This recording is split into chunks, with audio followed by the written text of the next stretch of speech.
We'll begin the meeting. We'll start with the Pledge of Allegiance. I pledge allegiance to the flag of the United States of America, and to the republic.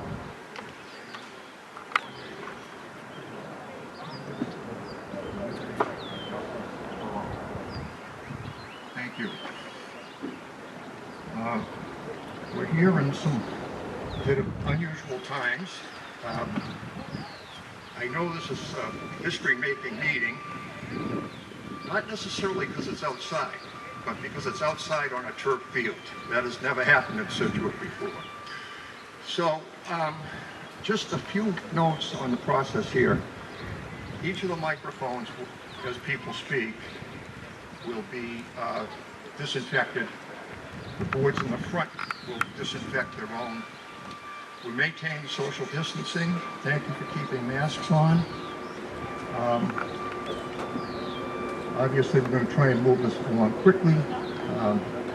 It's all about safety, and we want to get this done. We're going to ask for some cooperation, and we'll have some heavier lifting to do when the fall comes. But we're going to try and move this along. If people have questions, let me know. We don't want to, in the haste here, to not get the business done correctly. So, thank you. Next, I'm going to ask the Reverend Pam Bars, the minister of the First Parish Universalist Unitarian Church, to provide us an invocation.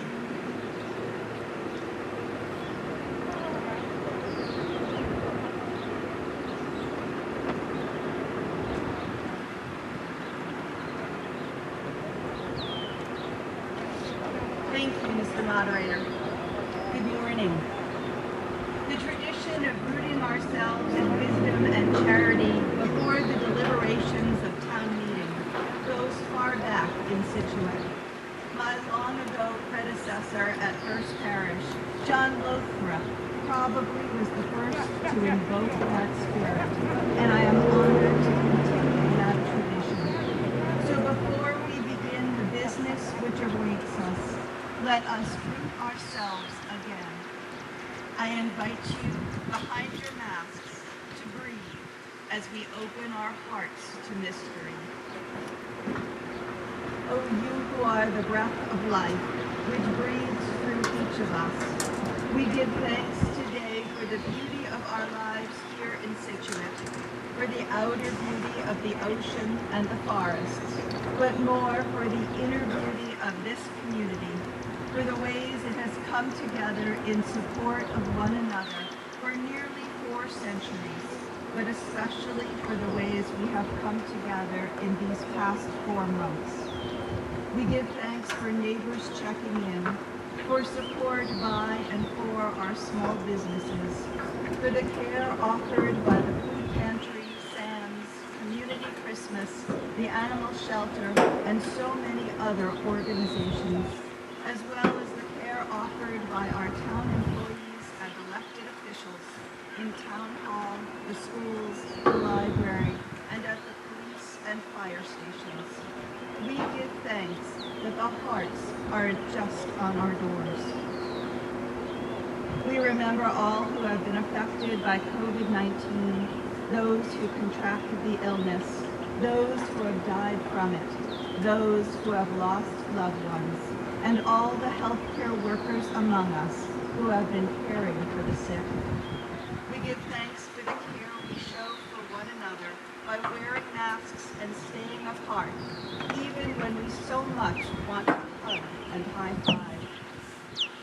During these months, we have seen and felt the spirit of love flowing within and among us. But love does not require agreement. So we give thanks, too, for the disagreement among us, for our learnings on what it means to say that Black Lives Matter, for our working to create a community of respect and welcome for all people, and for our young people leading us.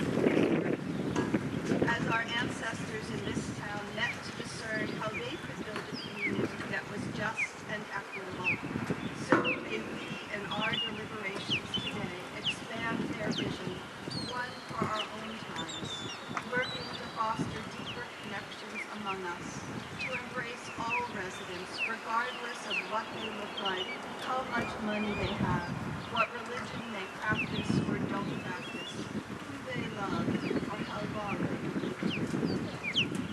May the love which holds us all guide our thoughts, our words, and our actions as we plan and vote and work together to shape a town which is a true home for all who live here, where all know themselves respected and welcomed.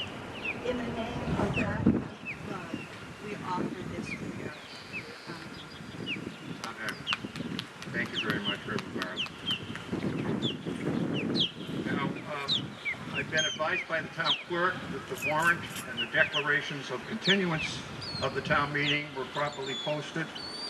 They have been, the constables have made their return to the town clerk, so the meeting is in order and ready to proceed. I would entertain a motion at this point to dispense with the reading of each article. Moved in second. All those in favor say aye. Aye. Those opposed? It's a unanimous vote. Thank you. I also have nominated Peter Toppin to serve as deputy moderator for this meeting and would entertain a motion to approve him as moderator. Moved and seconded. All those in favor? Aye. Those opposed? It's a unanimous vote. The tellers have been sworn by the town clerk already, so we're ready to proceed. I'd like to just make a couple of quick announcements. I'd like to say congratulations to Scituate Police Chief Mike Stewart on his retirement. We'd like to welcome the new chief, Mark Thompson.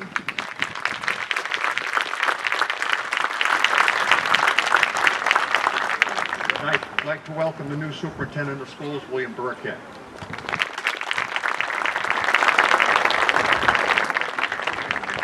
At this time, I'm going to ask Ann Burbine to recognize Bill Limbacher. Bill has chosen not to run for the planning board after many years of service to the town, and Ann is going to recite the resolution that has been prepared and voted on by the selectmen for Mr. Limbacher. Whereas we are gathered in spirit to recognize and honor the 30 years of volunteer service to the town of Scituate for William Limbacher. Whereas he has served on several boards and committees throughout the years, both as an elected official and as an appointee, to which he has worked tirelessly to preserve the beauty, land uses, and community of the town of Scituate. His outlook is for the future to ensure Scituate is prepared to grow smartly with respect for the land uses for the benefit of all the people of Scituate. Whereas his volunteer work extends far beyond the walls of Town Hall, he has been a volunteer for the Knights of Columbus, Scituate Carnival for years, as well as a volunteer at Scituate Community Christmas. Whereas he has served as a member of the planning board from 1996 to 2012, serving as chair for 9 years throughout his tenure on the board. His voice on the board has always been one of knowledge, conviction, fairness, and reason. Whereas he served as a member of the advisory committee from 1990 to 1996. Whereas he served as a member of the zoning board of appeals for 1 year to fill a sudden vacancy. Whereas he has served in the traffic rules and regulations committee as the planning board liaison for many years. He has served on the street acceptance committee for many years. He has served on the senior center space committee from 1999. Whereas he has served on the Metropolitan Area Planning Council from 2000 to 2001 as the town of Scituate planner. Therefore, be it resolved that William Limbacher accept this resolution while surrounded in thought by friends, family, and supporters. Our town is a better place through your selfless and considerable volunteer contributions. You are the epitome of a public servant. The Board of Selectmen and the town of Scituate extend our thanks and sincere gratitude for your professional and personal dedication to the library and all residents of the town of Scituate. I served with Bill when he came on the planning board in 1996, and I was there with him this year as well in 2020. He is truly an outstanding public servant. Thank you all.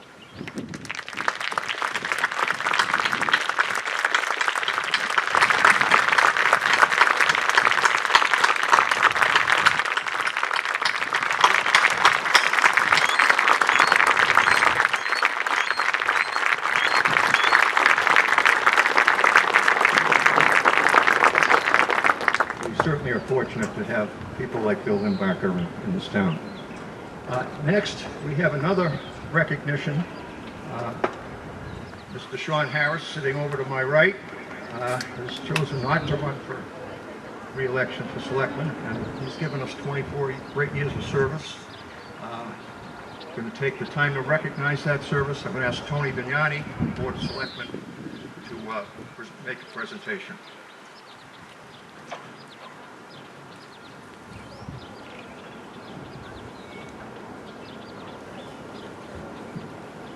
Good morning, everyone. Sean, thanks for making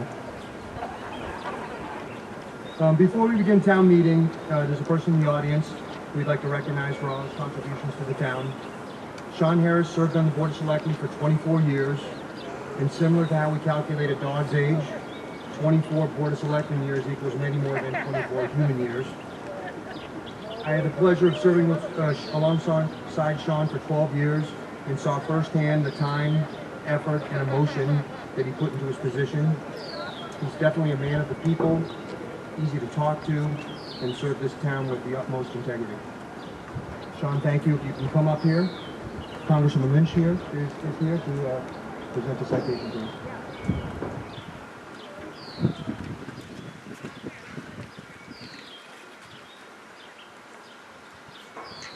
Good morning, everyone. Thank you for your involvement in this town meeting. This is a different town meeting, but a beautiful one nonetheless. And I just want to say, first of all, thank you to Sean for his kindness to me and his work on behalf of the town of Scituate. I represent Scituate, but I'm in Washington 5 days a week. So really my connection to the town is through your Board of Selectmen and the officials in the town, whether it's the police chief or members of the Board of Selectmen or fire chief. And from the very beginning of my service to the town of Scituate, Sean Harris has been the nexus, the connection. Whether it was reviewing storm damage or matters in the federal budget that would benefit the town of Scituate, Sean Harris was my first and most solid connection, along with Jim Cantwell back there in the early days when he was serving as well. But I just want to thank Sean for being there for the town, for his hands-on approach to government and his willingness to sacrifice so much of his own time, almost a quarter of a century, right, on behalf of the town of Scituate. And that is really, that's the essence of democracy, that's the essence of representative government. So today I have a citation of special recognition from the United States Congress. This is a certificate of special congressional recognition presented to Sean Harris in recognition of your 24 years of service and leadership as a member of the Select Board of the town of Scituate, offered by myself, the Honorable Stephen F. Lynch, Member of Congress. Congratulations, Sean.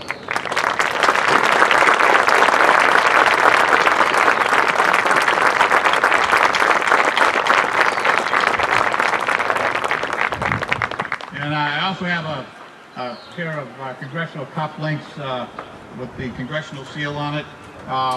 I didn't want to leave without saying congratulations to the class of 2020 from Scituate. I know it was a tough year for these kids to graduate, but they worked really hard. They're a wonderful reflection. You know, I ran into a lot of them at the Black Lives Matter caravan that we had through town. And your kids are a wonderful, wonderful reflection of our society and of the town of Scituate. So thank you very much. It's an honor to represent you in Congress. Thank you.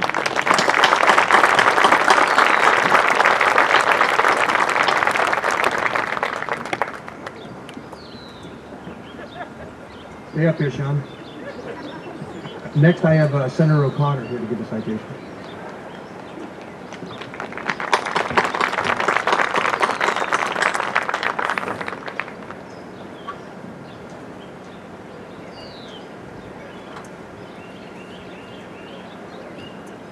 Good morning, everybody. Before saying some words about Sean, I just wanted to thank everyone in the town of Scituate over the past 100+ days now for your resiliency and your trust in our state government during these unprecedented times and challenges we've been facing. One of the key attributes that we have as members of the state legislature is to be able to rely on our local officials. And when you talk about Sean and his dedication, commitment, and contributions to the town of Scituate, they're unmatched. When you look at what's transformed in Scituate over the past 24 years, you see generational change for the better. And Sean's fingerprints are on almost every single one of the things that you see as you go around Scituate. You see the progress that's being made. So it's an honor for me to be here today. My colleagues in the legislature, Representative Joe Moschino, as well as Representative Kearney, who could not be here today because he has a family event, really all want to extend our sincerest congratulations and appreciation to you, Sean. And on behalf of the State Senate, and these are rarer nowadays because the way we go through these is we have the clerk read these into the record. And because of the pandemic, there's only a few senators that go in. But we wanted to go in last week especially and have this read into the record for you, Sean. So your forever part of the Massachusetts State Senate Journal.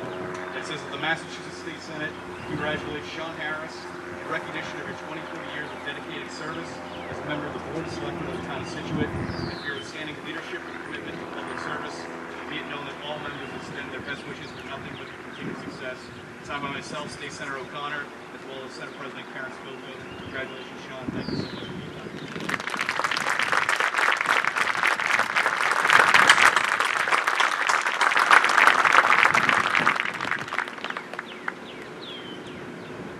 As Senator O'Connor mentioned, Patrick Kearney could not be here today.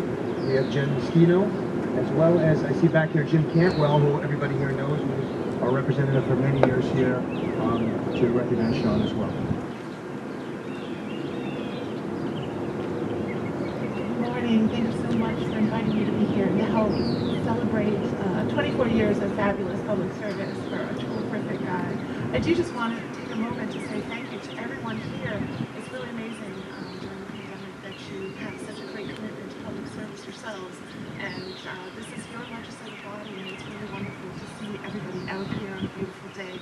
Although I will just say to the moderator, all of the town meetings, they put their guests pay for it. Anyway, for next time, Sean, echoing what the congressman and the senator just said, really tremendous public service. Having been a selectman myself, I can tell you that it's not an easy job, and it's one of those jobs where you really have to just let the water run a lot of the ducks back. And it takes a steady hand for leadership, a kindness and a compassion, and a real ability to listen. And as Senator O'Connor was saying, there's so many fabulous projects that we can look around in the community, and they have been done and not done. But I would also point out that I'm guessing he's the guy on the board that if you had a problem, no matter how big or small, he's the one you came to. That's your mark, is the kindness in the community, the little things that matter, that make a difference in all of our day-to-day lives. That's what selectmen and service agents. And that is the true mark of your service. I haven't been your state representative very long, but I've known Sean for quite a long time. We're family friends. And I've seen it every single day, every single way he handles. And just greet you, think about this St. Patrick's Day parade. I've followed him and watched, all of the friendships, the deep friendships in this community. And I think that's important. And I just have, unfortunately, Representative Kearney couldn't join us today, but we have a citation from the House of Representatives that honors Sean Harris for 24 years of exemplary service to the town of Scituate as selectman in 1996 to 2020. Our community is enriched thanks to your approachability, thoughtfulness, and commitment. And it's signed by the Speaker of the House and Representative Kearney. So congratulations and thank you.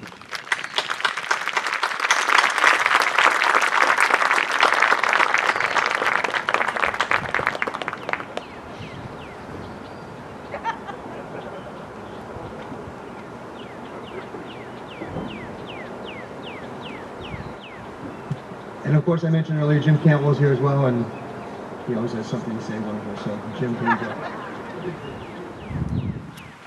Tony, thank you so very much, and I'll be very brief because I know we have important business to be doing today, as always.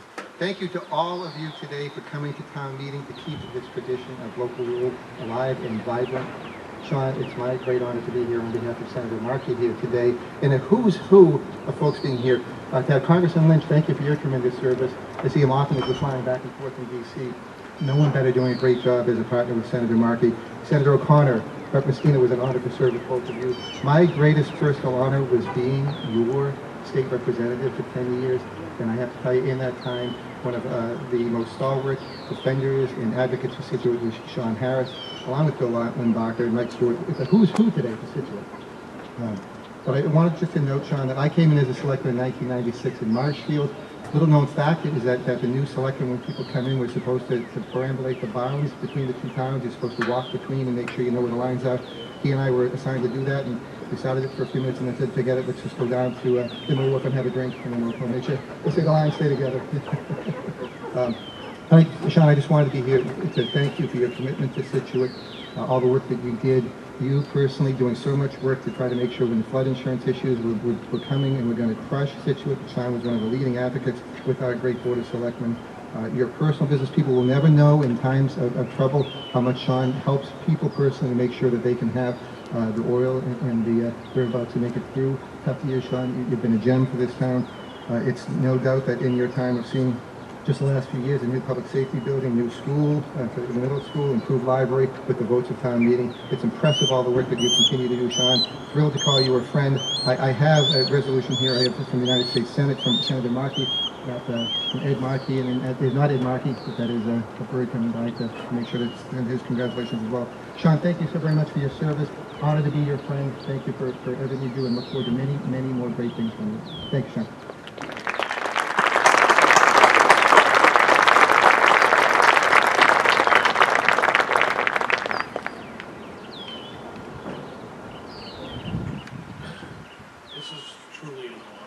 Really is, and I'm really bummed out that I'm not on the board. It's been a long time, and people said, boy, you must be glad.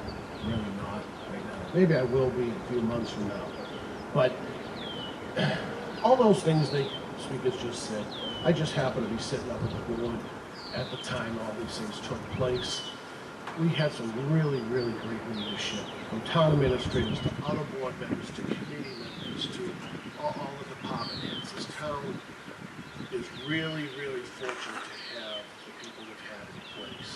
So I just was one of five. I tried to help anyone I possibly could, and I hope I did a good job. But people are up here thanking me. They really, and I said at the last selectmen's meeting, I said something, but it was at the end of the meeting. And it's people sitting up here, you know what I'm talking about? People sitting over here. It's easy sometimes for us to run home, change, and run to a meeting. He's been doing this long enough, he can do it with his eyes closed. The hard part is when he leaves Ann at home with the time when they were little, screaming. That's the hard part. They're the ones that need the day, all of our spouses. So I remember those days, running in, running out. Here I am, people thanking me. It's really a house. And that goes to all the volunteers. This is what makes this house so special. And I just want to thank everyone for re-electing me all the times that I ran. Thank you very much. And I look forward to seeing everyone around town. Thank you very much.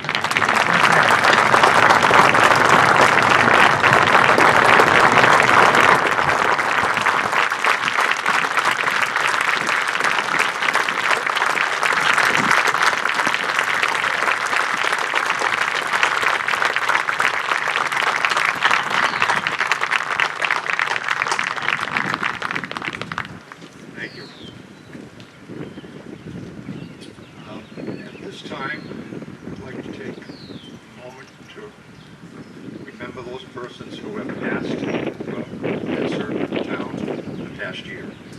They are Barbara Sargent from the School Department, Christine E. Johnson, DPW Treasure Collector Office, Marilyn Ohala, Election Worker, Herbert Bierce, School Department, Joseph Norton, Select, Edward Duffy, Fire Department, Hippolito Andre, Police Department, Sheila DeRocha, School Department, Walter Scott Roberts, the Advisory Committee, Concom, and other committees, and Brenda Russell, School Department.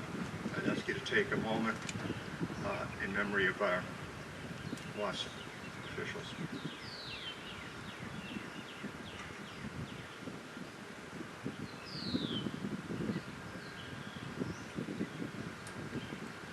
Thank you. Now, we're going to have to roll up our sleeves and get to work. My name is Jim Toomey. I'm the town moderator.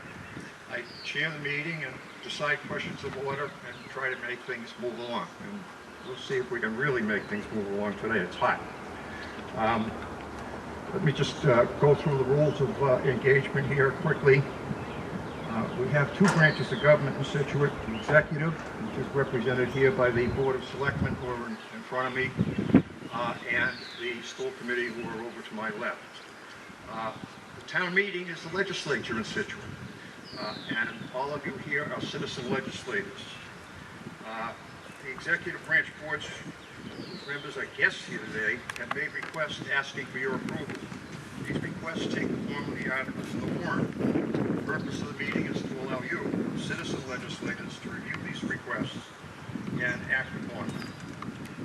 You're within your rights to ask questions of the executive departments as you see fit. Sitting to my left here is the advisory committee. They perform a very important function here that's required by law, but they do it very diligently.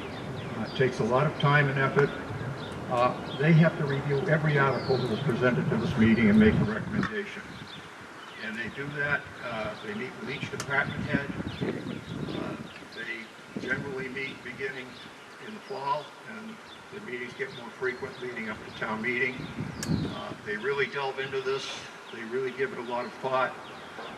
And we're fortunate that they can do that work for us and make recommendations. And you'll see that with each article, we'll ask for their recommendation as we move through the articles. The procedural rules that we follow, we have non-voters sitting in the non-voter section. They, of course, are not permitted to vote. Only registered voters may address the meeting. We can make minor exceptions, but there will be less exceptions at this meeting. People wishing to address the meeting must come to the microphone. There's two microphones in the center here. Up in the bleachers on either side, there are microphones. Come to the microphones, wait to be recognized, and give your name and address. This is a courtesy we ask so we can keep a record of who's here and so people know who they're hearing from. If someone is here representing a board, a community group, or a client, they should state that relationship as they're there. As we move through this, the process is that a motion is first made, and we address specifically that motion that's before the meeting. Each article sponsor will have up to 10 minutes for a presentation with respect to their motion. I'm going to ask them to be a lot shorter than that today. Then each speaker is allowed 5 minutes initially, and if everyone else has had a chance to speak, someone can come back for a second time for 3 minutes. You must go to the microphone. You may only speak when you're recognized. You may only speak with respect to the articles before the board at the time. And we ask that the remarks of speakers be confined specifically to what's before them. No personal discussion or any kind of impoliteness, let's say. You can ask questions through me of any town official. Be aware that they are not obligated to answer. They may not give you the kind of information that you want, or they may. But you have to make your judgments based on that. You are entitled to do that, but those questions come through the chair. A point of order relates only to questions of procedures, and it's not a mechanism to prolong or get into debates on issues that are not directly before the meeting. If you're tired of debate, if you would like to ask the meeting to proceed to a vote, you would stand up, be recognized, and say, I move the question. make a motion to move the question, only that motion stands. You cannot make the speech in support of something, have the last word, and then sit down and say, move the question. No speech is involved with moving the question motion. One issue we're going to deal with here today is a little different being outside. Usually what we can do is we can call votes based on the sound, the voice vote. We may or may not be able to do that. We'll see how it goes. If it's necessary, without doing a count, we have to do a count every time we'll be here much longer than we want to be. I will may ask for a showing of hands with your voting card up. We can take a quick look, and usually if the voice vote isn't clear, sometimes we can make a clear calling based on the showing of the voting cards. On any vote, as I call the vote, if someone questions my call, 7 people can stand and request that there be a counted vote, and if that happens, we will count the vote. We have tellers who are prepared to do that. The bylaws of the town permit me to call a 2/3 vote. I will do that. If I do call it as a 2/3 vote, and someone questions whether it's 2/3, again, 7 people can stand and we can have a count. Please make sure your cell phones are turned off. A couple of announcements. There is a station over at the building to our left. There are restrooms.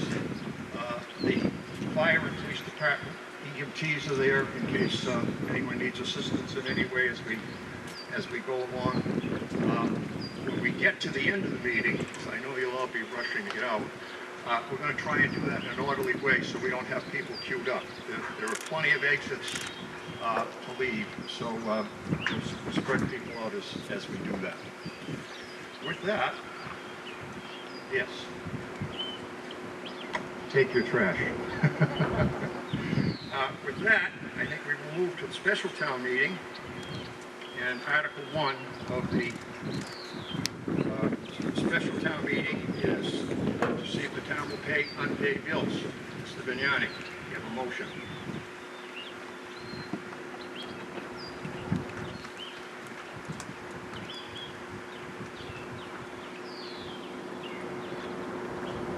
Thank you, Mr. Moderator. I move that the town transfer the sum of $236.73 from free cash for the purpose of paying prior fiscal year unpaid bills. Is there a second? Second. This requires a 9/10 vote. All those in favor say aye. Aye. Opposed? It's a unanimous vote. Article 2.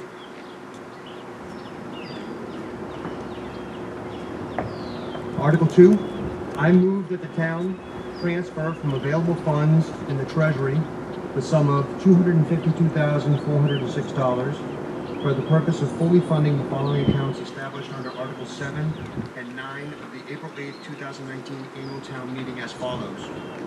The Water Enterprise Capital Outlay from the Water Premium Reserve and Capital in the amount of $58,326. The Sewer Enterprise Capital Outlay from the Sewer Premium Reserve for Capital in the amount of $1,276.81. The Sewer Enterprise Capital Outlay from the Sewer Retained Earnings in the amount of $42,803.19. The Facilities Department from free cash in the amount of $50,000. And the School Department from free cash in the amount of $100,000. A motion, second. I neglected on that first article to get the recommendation of the advisory committee. Mr. Kelly, we have an affirmative recommendation. We did have an affirmative recommendation. Well, if necessary, Tony, but it appears to me that people understand. If people have questions, they can ask. We have a motion. We have a recommendation by the advisory committee. Is there any discussion? There being none, call for a vote. Requires a majority vote. All those in favor? Aye. Opposed? It's a unanimous vote. Article 3. Community Preservation Act. I move that the town hear and act on the recommendations of the Community Preservation Committee to appropriate the sums of monies as indicated below. Appropriations for the items below are to be expended from the Community Preservation undesignated funds. All such sums appropriated are further to be expended, subject to all the terms and conditions of the applications regarding such projects filed with CPC and the votes of the CPC regarding approval of such items. In the amount of $30,154 from the Community Preservation Fund balance to be reserved for the creation and support of community housing consistent with the Act. In the amount of $30,154, the Community Preservation Fund balance to be reserved for the acquisition and preservation of historical resources consistent with the Act.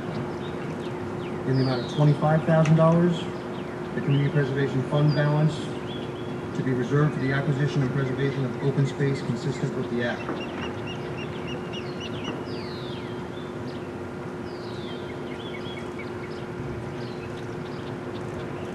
Recommendation from advisory.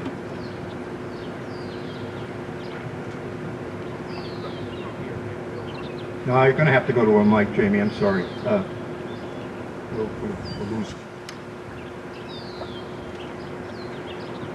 Jamie Gilmore with advisory. The advisory committee voted unanimously in favor of this article.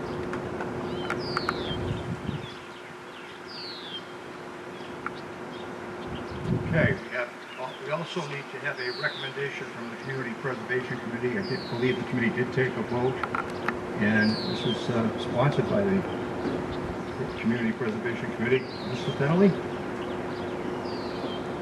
Thank you.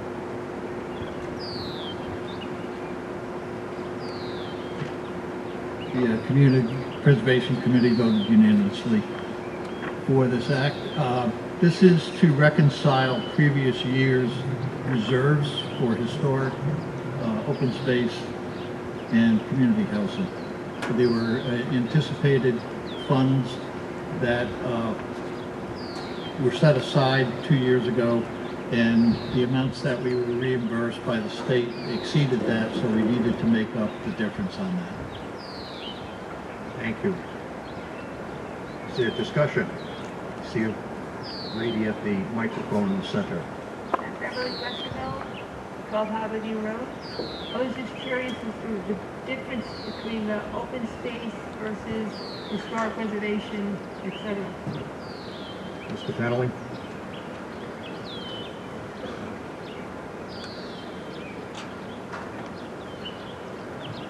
If I understand the question correctly, the difference between open space and historic? What is the $5,000 difference? Okay, so in 2019 and 2020, the state anticipated reimbursement to the town of certain amounts of money. And what happened was they actually exceeded those recommendations. So by law, CPC is required to set aside 10% of the funds that are allocated for those different, I'll call them buckets. And the state exceeded those, the set aside, so we have to make up. It's really an accounting thing to make up the money that we didn't anticipate that we were getting, and to make sure that we're in compliance with the 10% requirement. Thank you. Any further discussion? Okay, we'll call for a vote. All those in favor say aye. Aye. Opposed? Say no. It's a unanimous vote. Thank you. Article 4, Cedar Point Sewer Project. Thank you, Mr. Moderator.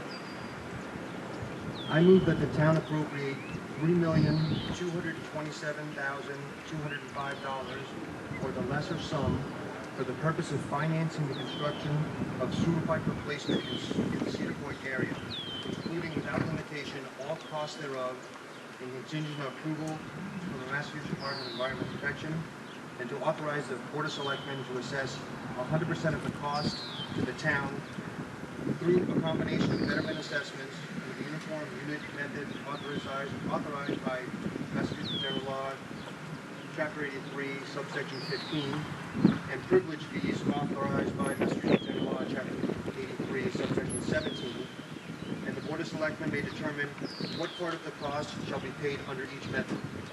and to fund such appropriation, authorize the treasurer, with the approval of the Board of Selectmen, to borrow the sum of $3,227,205 in accordance with Massachusetts General Law, Chapter 44, subsections 7 and 8, and any other enabling authority, and further that the Selectmen are authorized to apply for grants for the purpose of this vote from the federal, state, or private sources, and said Selectmen are hereby authorized to accept such grants on behalf of the town, and the amount of authorized borrowing shall be reduced by the amount of the grants received prior to any such borrowing.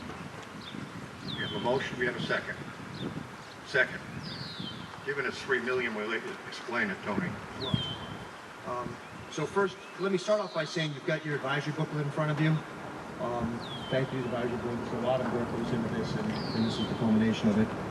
On page 23 of this book, you'll see the breakdown of this Cedar Point project.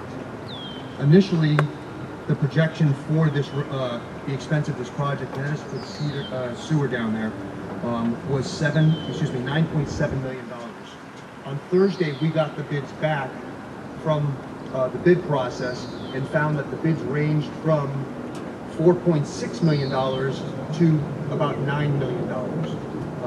Kevin has done a little bit of preliminary research and found that the lower bids probably are not qualified to do the bid process.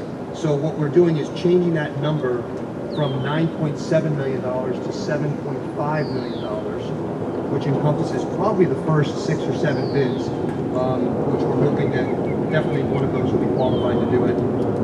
Per the guidelines, the lowest bid that's qualified has to get the project. So this number is only the maximum amount that you're authorizing the Board of Selectmen to allocate to this project, which will then be passed along to the homeowners for betterment. If the bid comes in lower than this, then it will obviously be the lower bid. Just a quick number, the preliminary numbers that we were thinking that the betterment would be per household was $42,000, and this change to $7.5 million drops it down to $25,000. And it's likely that it will be less than this. Thank you. We have a recommendation from advisory.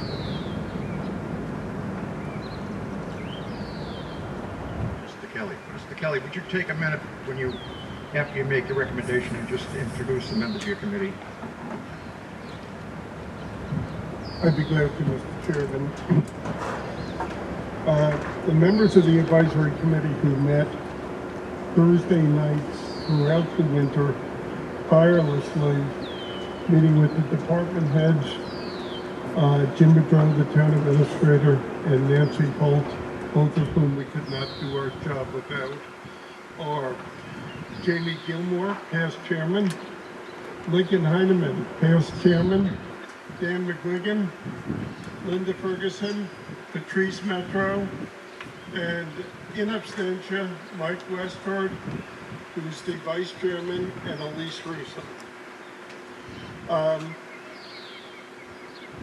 We spent a lot of time on special town meeting, Article 4.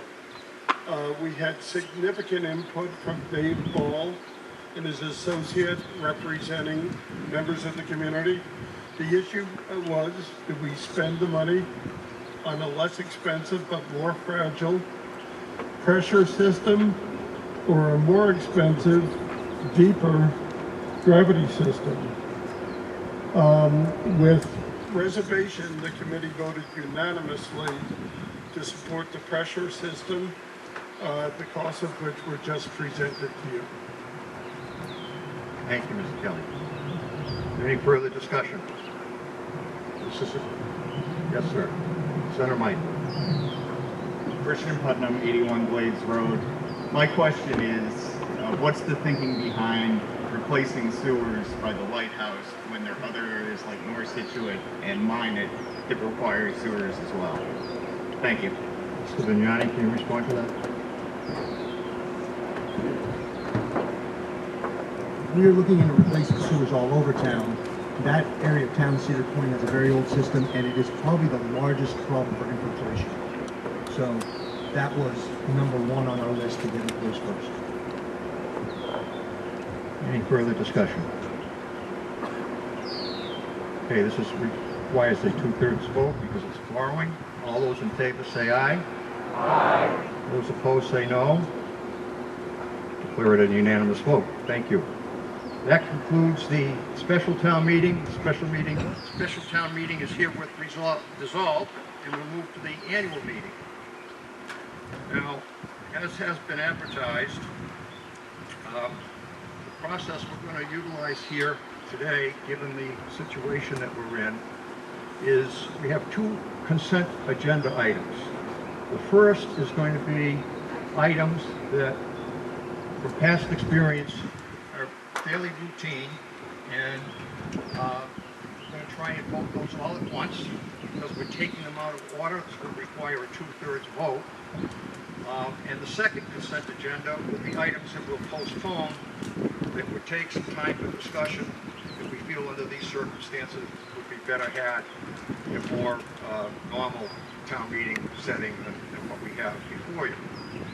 So at this point, I'm going to read through the articles which we have in the consent agenda for approval.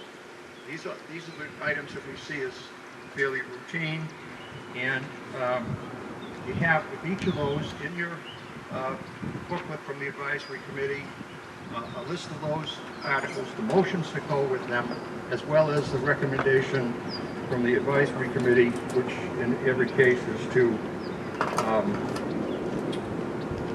agree to the items in the consent agenda. So the items are, and if someone wants to hold it, pull it out from this omnibus vote, please let us hear you loud and clear. Take that out, and then that can be separately discussed in the correct order. So the articles are Article 1, Article 2, Article 5, Article 6,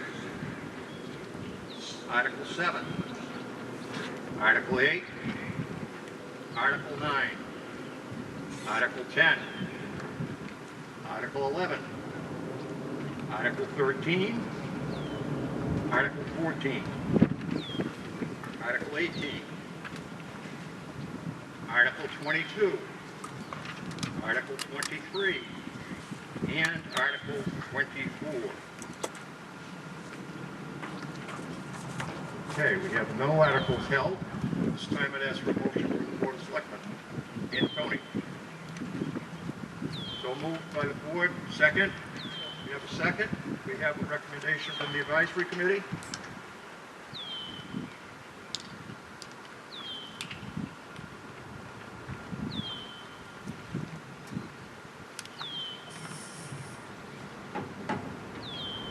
Mr. Moderator, Mr. Kelly. the advisory committee unanimously supports the consent agreement as presented. Consent agenda. So the motion before the meeting is that the town vote to take the named articles out of order, that they be cast by consent in accordance with the motion shown on the agenda, which has been distributed this morning in the advisory packet. This is going to require a 2/3 vote again. All those in favor say aye. Aye. Those opposed? It's a unanimous vote. Okay, we're going to follow the same procedure with the next bunch of items, except in this agenda, the motion is to postpone the articles, and these will be taken up at the in the next meeting that we have probably in the fall. Again, I'm going to read the article numbers. If anyone wants to pull one out so it is separately discussed, you can do so by stating hold after I read the article number. Yes, sir.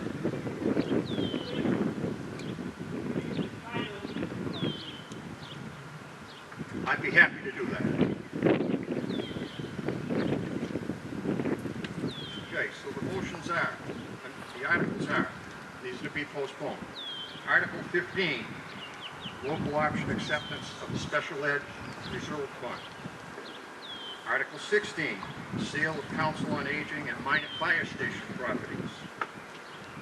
Article 16, sale of Council, Article 17, approval of cell tower leases. Article 19, intermunicipal agreement for a sewer district. Article 20, zoning bylaw amendment for signs.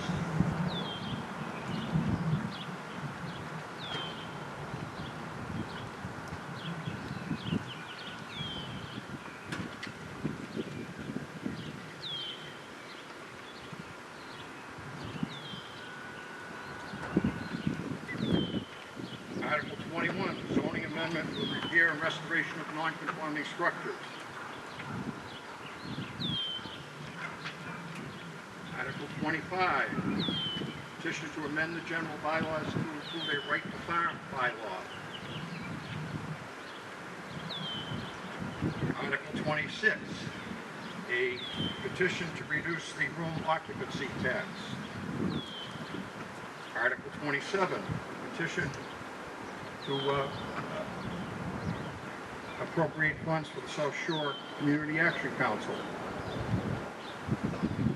Article 28, resolution for Medicare for all in Massachusetts. And I wanted to point out that in the introduction of the... All right, we'll go with 28, so we're ready with that. So we're going to hold out Article 28. Other than that, the motion before you will be from the Board of Selectmen to postpone these items. Move second from the Board of Selectmen. Recommendation from advisory, please. Mr. Kelly.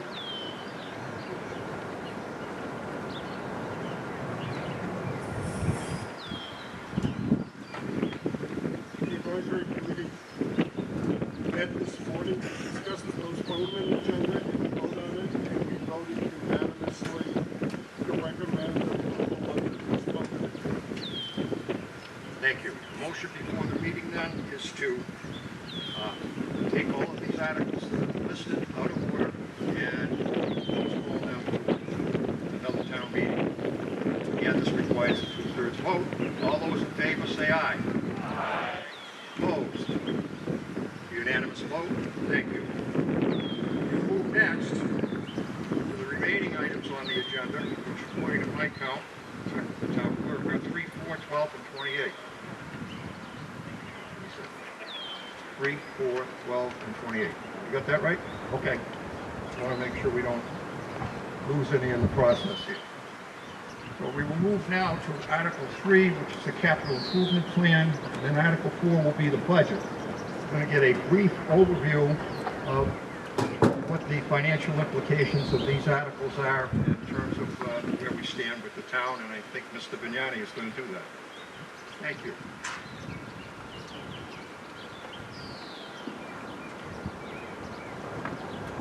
Thank you, Mr. Moderator.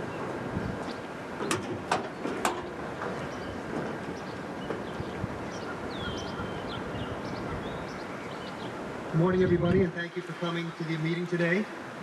As Chairman of the Board of Selectmen during the budget process, one of my functions is to address you and give you a state of the town. This year clearly is like no other. We started the budget process off in January, and our financial forecast looked very strong. We reviewed each department's budget, and we felt that going into fiscal year 2021, we were going to be very comfortable. Then our situation looked even better when we received news from the governor's budget that there was going to be a higher state aid number to municipalities, which allowed us to go into the budget and add some items. Then the world changed due to COVID-19. Our local economy was shut down, our residents' livelihood was impacted, we had to conduct business differently in terms of open meetings and town services and homeschooling. Simple acts that we had taken for granted, like getting a haircut or watching a sporting event, or even mourning our lost loved ones, were unavailable to us anymore. On top of that, we witnessed the horrific act in Minneapolis, which added more pain and confusion to our lives. But what I've seen in Scituate is that all of these events have brought our town together and demonstrated the strength and generosity of our community. We've helped our neighbors and our local businesses, and we've started conversations and plans on how we can improve the things that we do. I mentioned funerals earlier, and the moderator mentioned a few names earlier that I wanted to discuss. The town lost 2 people during this pandemic that had a huge impact on me and many others that are involved in public service, and they're Joe Norton and Scott Roberts. I served with Scott in the advisory commission to the board for 6 years. He always brought a calm and intelligent perspective to all town matters. He was a great listener and a friend to everybody that he met. Joe Norton was simply the face of Scituate. He was a true icon. He served the Board of Selectmen for 30 years, and as I described earlier, that's many more human years than 30. I don't have enough time to talk about all his accomplishments and personal qualities, but in short, he was a mentor, a leader, a statesman, a negotiator, a dedicated public servant who gave his heart and soul to the town of Scituate. Joe transformed Scituate into the place that so many people want to live today, and both of them will be truly missed. Returning back to our budget, due to the COVID pandemic, we had to adjust our financial forecast. We reduced the expected money that we would get from the state. We reduced our meals tax and our local receipts revenue. And we had to adjust expenses like workers' comp and unemployment expenses. The result is before you, and it's a balanced budget which maintains level services, has no additions or cuts to personnel, has an increase in IT because of some licensing and software requirements. Some items removed from the capital plan, which we'll discuss in a minute, but the two larger ticket items are continued investment in our water system and the long-awaited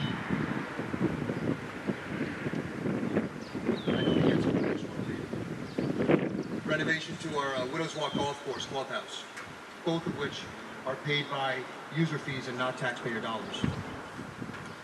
We're lucky because we're not in the tough financial times that other towns are, because we're well managed and we're conservative by nature. This is evident by our very high strong bond rating of a AA+, which allows us to borrow money at a low interest rate, our successful grant writing, and all the awards that Nancy Holt, who is our town's finance director, and her team have won over the years.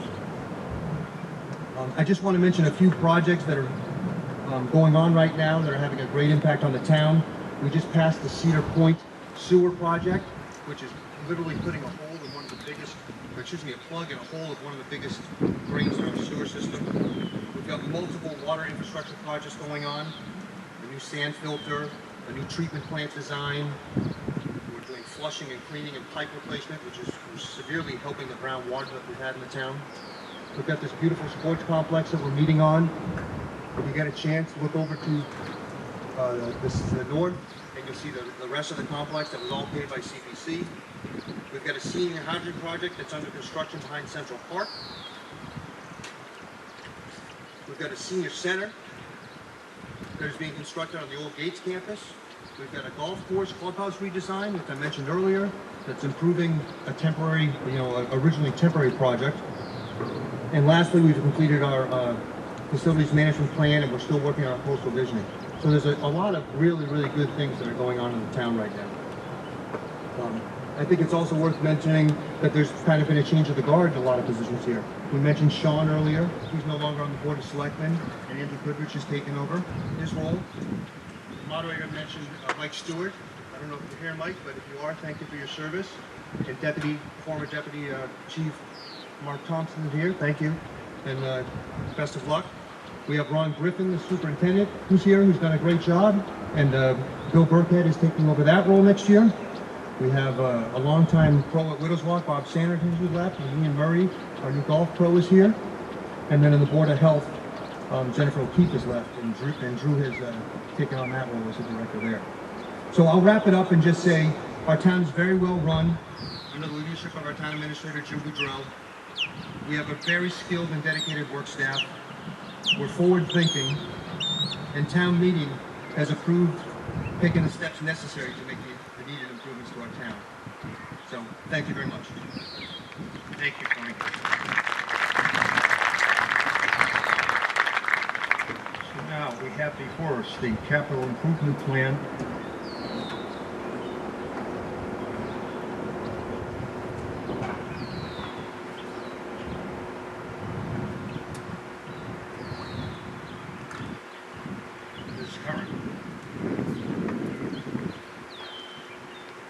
Thank you, Mr. Moderator.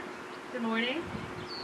I move that the town raise and appropriate, borrow, and transfer from available funds in the Treasury in accordance with Mass General Law, Chapter 44, Paragraphs 7 and 8, and in any other enabling authority, that the following sums of money totaling $8,284,898 for the purpose of funding the costs of the fiscal year 2021 capital improvement plan submitted in accordance with Section 6-6 of the Scituate Town Charter and to fund such appropriation to raise and appropriate $184,000 and to transfer from the following. From free cash, $1,395,839.07. From capital stabilization, $188,000. Water enterprise retained earnings, $276,877.46.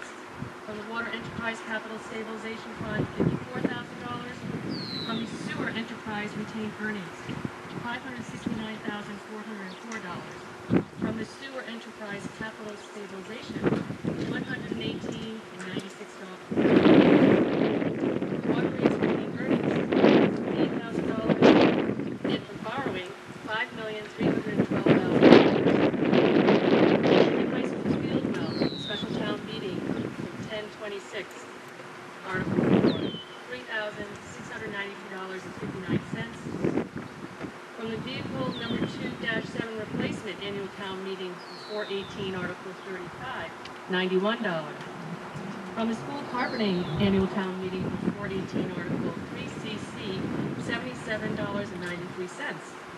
From the ADA transition plan annual town meeting in 417, Article 3P, $10. From Jenkins swing set annual town meeting 417, Article 3E, $28,380.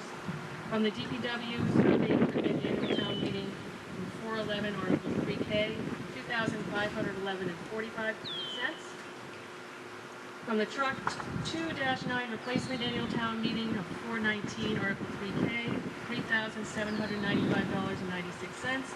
From water unpaid bills, $22.54.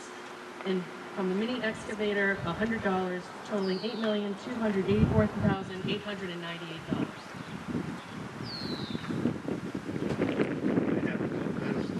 Second, and a second.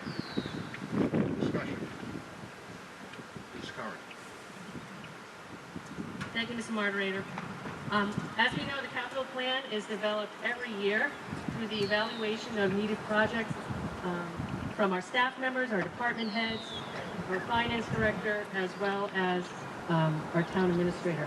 And it goes through rigorous review through the capital planning committee and advisory board, and then, of course, the board of selectmen.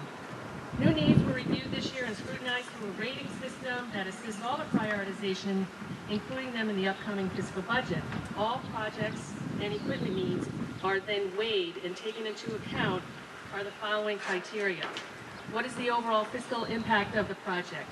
Whether or not we have a legal obligation to fulfill that can't be avoided. What is the impact on the public? What is the urgency of the maintenance needs? Was there a prior phase? And what are the departmental priorities? After that initial review, the staff presented 35 million identified projects that need to be accomplished in Scituate. However, it was pared down to initially 21 million, and then COVID hit. So we needed to reevaluate our budget. The reasoning behind the chosen omissions is outlined in your booklets. One of the largest projects, the Third Cliff Revetment Repair Project, actually isn't even ready to start, due to changes still being made by the Coastal Zone Management Agency up at the state. So removing $12 million from the initial capital plan won't necessarily hurt us, as the project isn't even ready to go. Today, we're here to ask you to support the plan totaling the $8.2 million. We continue to invest in repairing our sewer system, to replacing old vehicles, and are asking you to support the regridding of our moorings in the harbor, along with dock repairs that are much needed. There is $1.2 million in the capital plan allocated for our schools to fund a variety of projects, including accessibility upgrades at Cushing, new locker rooms at the high school, and repairing the Wampatuck portico, just to name a few. We continue to prioritize repairs and upgrades to our water system, including treatment and distribution, to uphold our commitment to eradicate groundwater that has plagued us for years. $2.5 million paid for through the Water Enterprise Fund retained earnings will help replace water mains, purchase new water meters to improve efficiencies and meter readings, along with the much-needed replacement of department trucks that take quite a bit. I want to also take a moment to bring your attention to one of the largest single valued requests in the capital plan. Tony talked about it a little bit earlier, and that's the upgrading of the Widows Walk Golf Course for $1.8 million. Last summer, once the bond was fully paid for the initial purchase of Widows Walk, the board created a golf course committee to evaluate the current state of the course, recommend improvements to elevate the golfing experience at the course. Any improvements made would need to be financed within the retained earnings generated from the golf course enterprise fund, and currently there is no issued debt outstanding for this fund. I would be remiss not to thank this group of individuals who spent hours on research, marketing efforts, and met with numerous golf courses around the region to determine a plan that would improve the dining and post-tournament experience. The committee included Jim Forsgard, Mark Joyce, Mark Bissell, Monty Newman, Gina Savage, Susan DeCoste, Kevin Callahan, and Claudia Oliver, golf pro Bob Sanderson, and now our new golf pro, Ian Kelly. They did a fabulous job, and they really poured their hearts and business minds into delivering a cost-effective solution.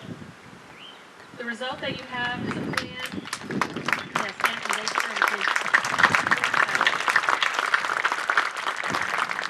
The result is a plan that includes upgrading the current facility to include more restaurant space, an updated kitchen, a new bar, handicap accessibility entryways, expanded porch, and an overall improved curb appeal to attract more players. This is a long overdue project, and we feel that the committee, with Nancy Holt's guidance, stayed focused on delivering a solution that worked within the financial model provided. Overall, you have before you a very carefully thought out capital plan focused on making only those needed improvements and upgrades where we need them most. I previously read the allocation of the funds. 50% of the projects will be financed through borrowing, supported through enterprise fund receipts. 16% will come from free cash. 13.8% will come from borrowing supported by our tax levy. 12% will be paid directly from retained earnings. 4% will be paid from our capital stabilization fund, and 2.2% from our tax levy. The board voted unanimously in favor of this and recommends unanimously approval of this motion. Thank you. As mentioned, we gave recommendation to the capital planning committee.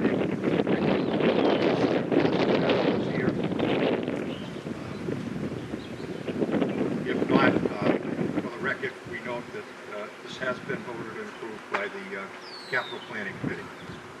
We also need a recommendation from the advisory committee, Mr. Kelly.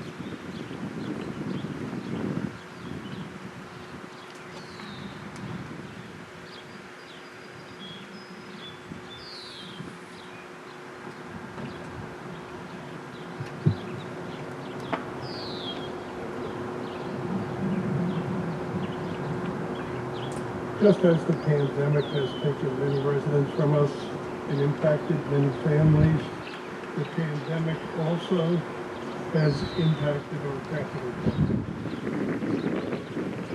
Once again, I can't say enough about the town employees, including Jim DeCrow and Nancy Holt.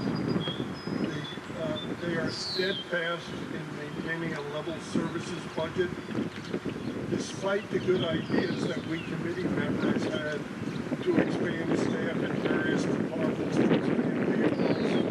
They kept responding to us with, what are you going to take out of the budget to accomplish that? So the pandemic has created a challenge to the town budget also. And we, as members of the Financial Forecast Committee, modeled various changes in state aid from no change to a 5% change, 10% change, to a 15% change. And what you have in front of you today is a 10% change. We initially voted upon Article 3, and we voted 7-1 in favor and 1 voting against.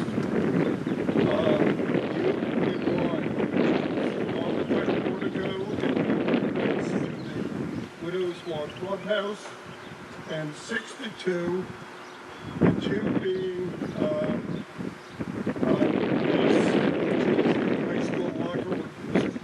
And then revoted it after we had the new numbers presumed to be received from the state, and we voted unanimously in favor 8-0 of Article 3.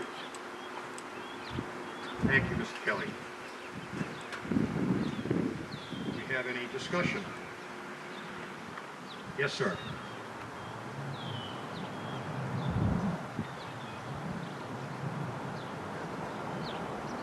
North 1042 Tilden Road.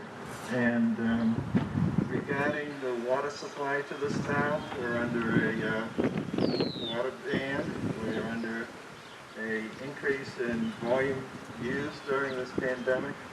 My question is, how much discussion was there made in the capital plan about increasing the capacity of the water system? Thank you. Thank you. Is there someone who would respond to that? Mr. Cassidy, our DPW director.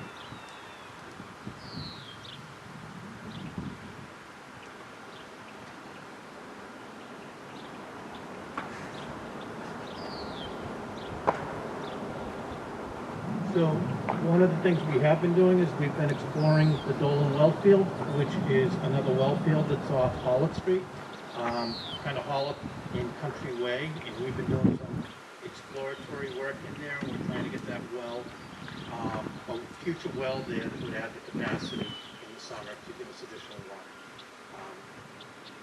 That's where we're going, and capital planning is going to support it. I hope that answers the question. Thank you, Mr. Cassidy. Further discussion?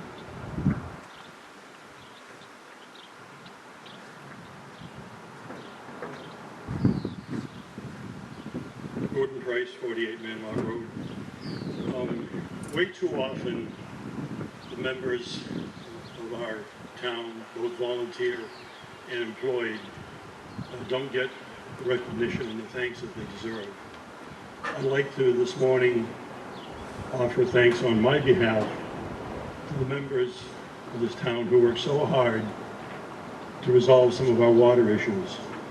A year ago, we were sitting here and we heard untold complaints, concerns about water, particularly groundwater.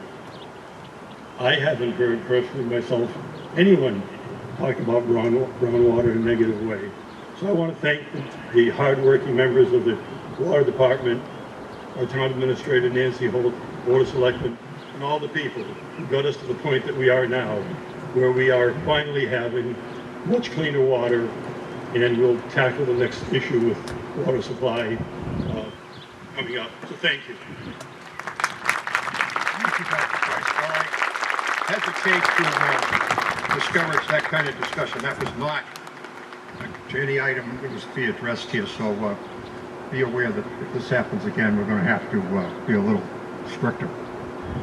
Any further discussion? Ma'am. Good morning, I'm Christy Summers. I live at 18 Connie Brook.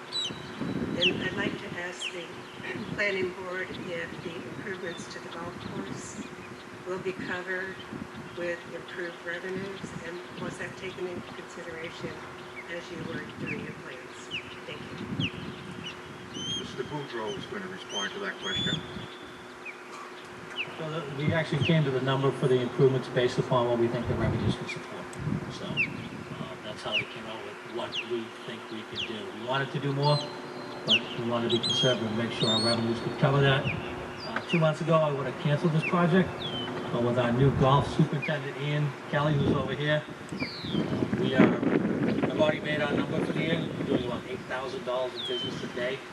So we're projected to be well over $100,000 in extra revenue this year, just because of some of the changes he made. So we're comfortable that the project will fit within our existing revenue structure.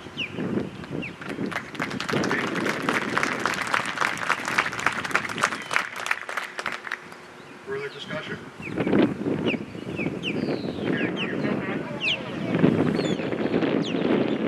I see you, number 9. Yes, sir. Thank you. David Jewett, 97 Boston Road. My question may not be directly related to the capital improvement plan, but it would inform my voting.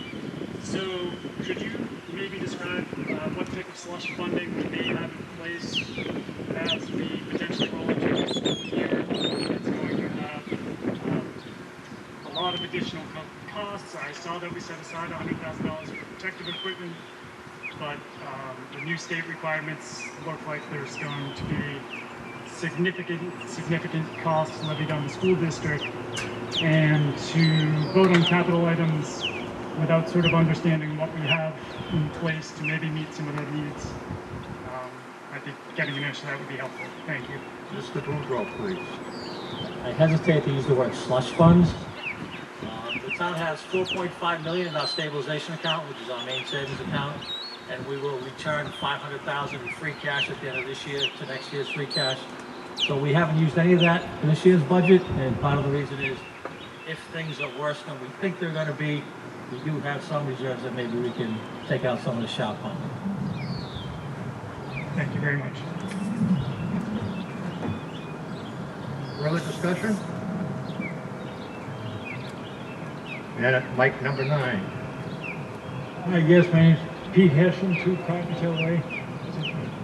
So I'm just wondering how close that well is on off McCulloch Road. How long it would take before it becomes available? Mr. Cafferty, Director of the DPW. I invite you into the office to come in. We can show you the exact location of the well, approximately where it is, where it falls in that general area. One thing I did not include that I probably should have for our added water capacity, one of our wells that has not been in production for about 15 years, we're installing a green sand filter. Those funds were verified or ratified at the last town meeting, and that's going to be an improvement to our water supply also. That is one of our major production wells in the past. It's off Factory Pond Road, and it used to spew brown water years ago. And the green sand filter will clean it and make sure the water goes back into the system much cleaner to our availability and amount of water we have. Great, thank you. One more quick question. I'm applying for a well in my neighborhood on Cottontail Way, and my next door neighbor has applied, so I'm just wondering, to be totally green, trying to figure out how this works. Can you explain how, why it takes so long to get approval for a well, and I'm trying to do the right thing? The well is part of the capital plan, right? All right, we're going to answer this quickly. We're getting a little bit away from the article. Private wells are with the Board of Health. Thank you. Further discussion? Okay, we're going to take this. This requires, some of these items require a 2/3 vote, so I'm going to ask for a 2/3 vote. If we get it on, we can pass this article as a unit. So I call for a vote. All those in favor say aye. Aye. Those opposed, no. It's a unanimous vote. Thank you. Now move on to Article 4, which is the town operating budget. Incidentally, in your book, the motions that are being acted upon, you'll see that they've been revised. The red highlighted section is the motion that is actually being presented at the meeting. Who's going to present to the Board of Selectmen on Article 4?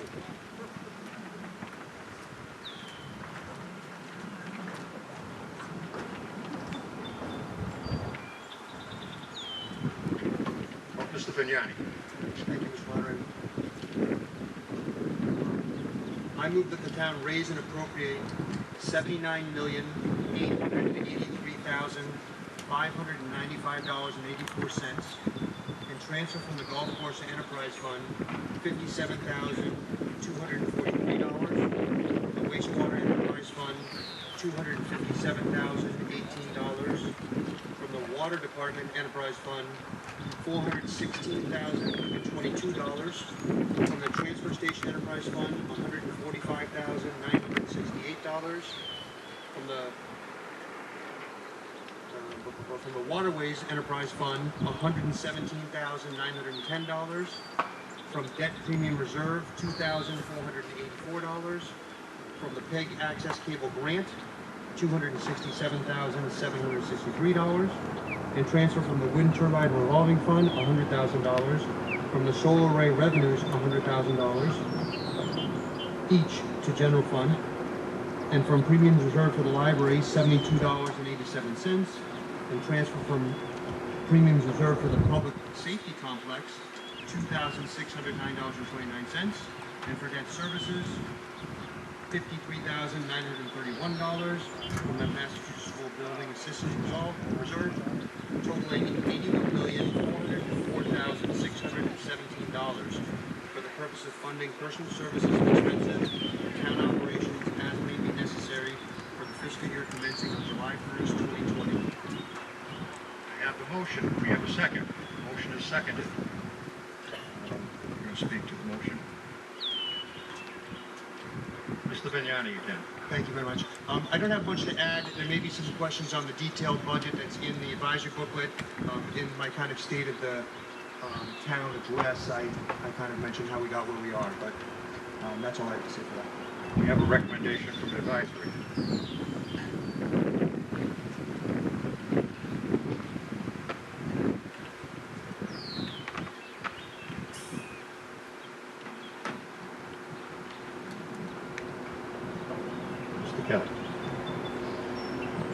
Normally, we have more members of the advisory committee speaking at the mic.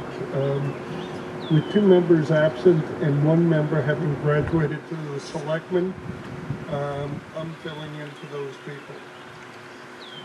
As we consider Article 4, the advisory committee did express concerns regarding the funding level of both pension obligations and post-retirement health benefits. We expressed concerns about the Special Education Reserve Fund, or lack thereof, the staffing levels at the library, and foreshore protection. Having said that, we voted unanimously 8-0 to support this article. Thank you, Mr. Kelly. Now, this is the operating budget, and as we have done traditionally, what I will do is call out each section of that budget. If anyone would like to have a discussion on that section, they should call or hold, and we will pull that aside. Then we'll take a vote on all of the items that have not been held, and we'll move from there. So I'll go through this. Each of the items, please say hold if you want to hold it for discussion. Board of Selectmen and Town Administrator. Advisory Committee. Which one was that, sir? All right, we'll hold on the Board of Selectmen and Town Administrator item. Advisory Committee. Reserve Fund. Finance Director, Town Accountant. Assessors. Treasurer Collector. Information Technology. Tax foreclosures. Cable TV. Town Clerk. Planning and Community Development. Property Liability Insurance. Police. Hold on, police. Fire. Combined Public Safety Dispatch. Shellfish. School Committee. Do I hear a hold on School Committee? Hold on School Committee. South Shore Regional School. Public Works. Facilities. Snow and ice. Street lights and beacons. Board of Health. Council on Aging. Veterans Agent. Commission on Disabilities. Library. Recreation. Beautification. Historical buildings. Debt and interest. Plymouth County retirement. Workers' comp. Unemployment insurance. Contributory group insurance. Federal taxes. Okay, so I have a hold on Board of Selectmen, Town Administrator, Police, and School Committee.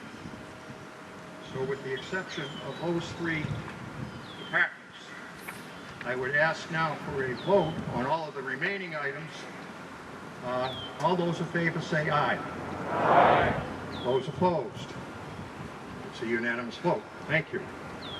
Now we'll go back to the Board of Selectmen. There was a hold to discussion under Board of Selectmen.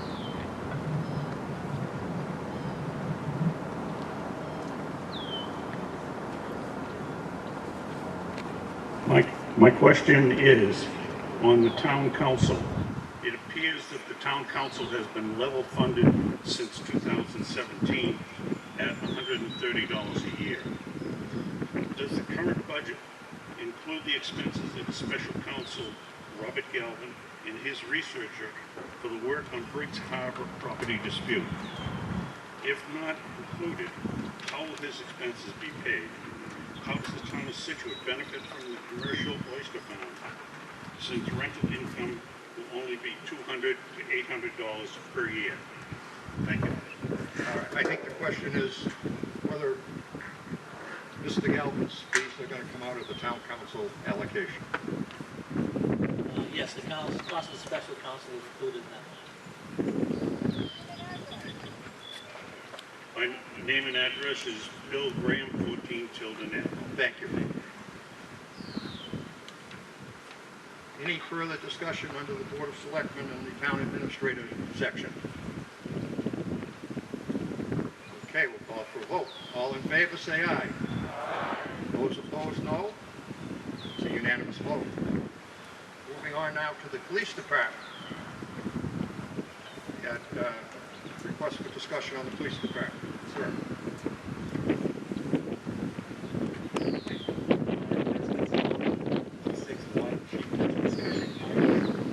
I represent Scituate Black Lives Matter. I noticed that there's been a decrease in funds to the police by $50,605. You can find that on page 37. I'd just like to ask, what's being taken out of the budget and in years to come, decrease in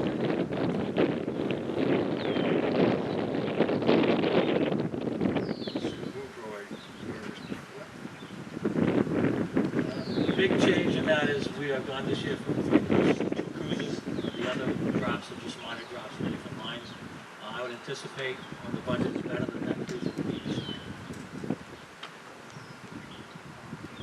Can someone explain on page 13 the municipal expense share? Like 49% is dedicated to public safety. Thank you.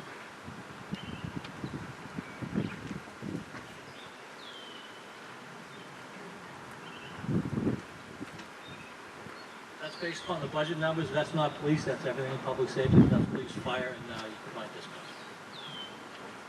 Nonetheless, why is that amount of money being dedicated to that?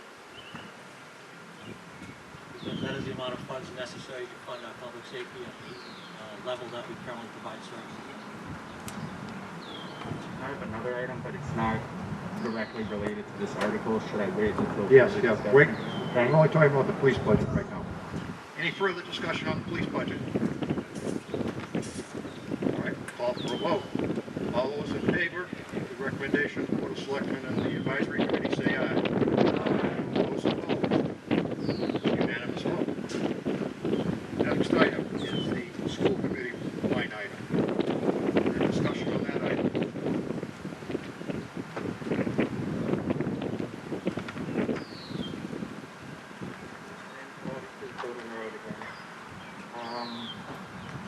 I see almost $1 million in budget cut, and Jim said earlier that there will be no layoffs due to COVID. And in light of the new guidance from the state in terms of density, school classrooms, and staffing levels, I'm wondering, $1 million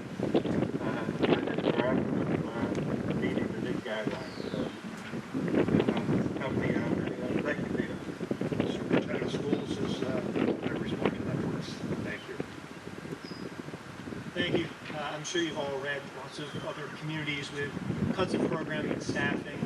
I feel fortunate and pleased to report to the town that we were able to close that $1 million gap with about $440,000 of cost reductions. More importantly, about $550,000 of reductions in concessions across all of our contracts. And that's thanks in large part to creative efforts by all of our union and non-union employees over the past several weeks. They have all recognized the impact COVID-19 has had on society, and schools in particular. And a large number of our employees have stepped up, taken a reduction in a variety of different ways in their salaries to ensure that there's no reductions in programming, no staff.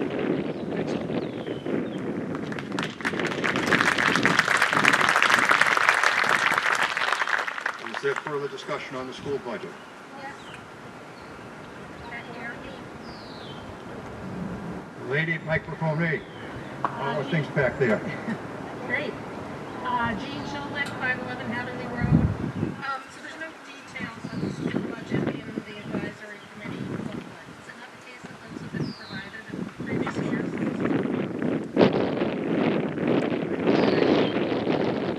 Mr. Kelly, want to respond to that, Mr. Kelly?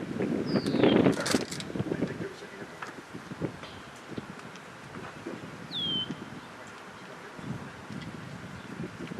I'll respond on a couple of levels. First off, I refer you to page 17 of the advisory committee booklet. Also, the authority of the, or responsibility of the advisory committee is not to oversee the school budget. That's the responsibility of the school committee. The superintendent also can add to that, I think. Again, a lot of work went into this over the past several weeks. We just had our school committee meeting on Thursday evening, and so at the tables in the registry area, there are handouts in all four of those windows. It's a one-page front. It goes into the details of each of the ways in which the school department and all of its employees sort of band together.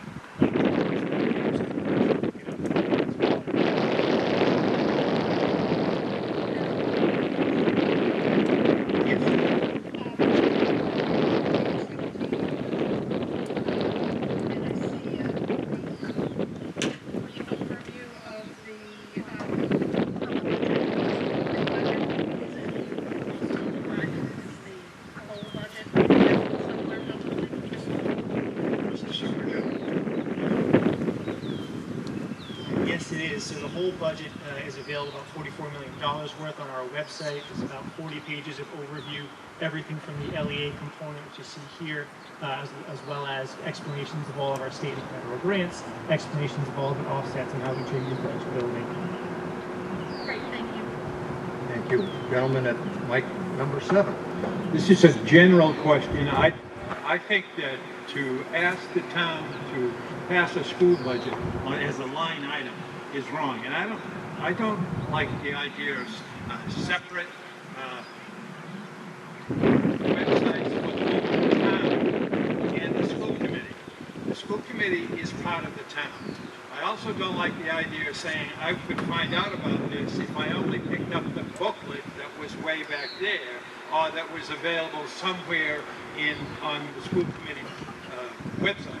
I recommend it in the future that we break down the school committee budget exactly the way you break down the selectmen's budget, and not vote it as a line item, but as specific items. I think that allows people to discuss them. I also would recommend that the school committee and the town get together on their website. You shouldn't have two websites, you should have one. Thank you. Thank you for your recommendations. Just for the meeting's information, the school department budget by statute is voted as a single unit. There's no authority in the town meeting to go item by item. Of course, it could be discussed, but there was no approval authority in the town meeting to go to the, other than the bottom line, single budget number. Further discussion on the school budget? Hearing no further discussion, call for a vote. All those in favor of the school budget as presented by the selectmen and the advisory committee, say aye. Aye. Those opposed? It's a unanimous vote. That brings us next to Article 12, which is community preservation.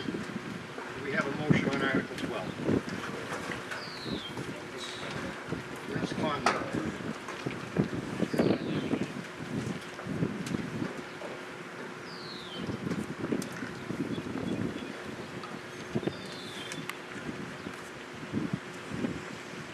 What a relief. Hello, everyone.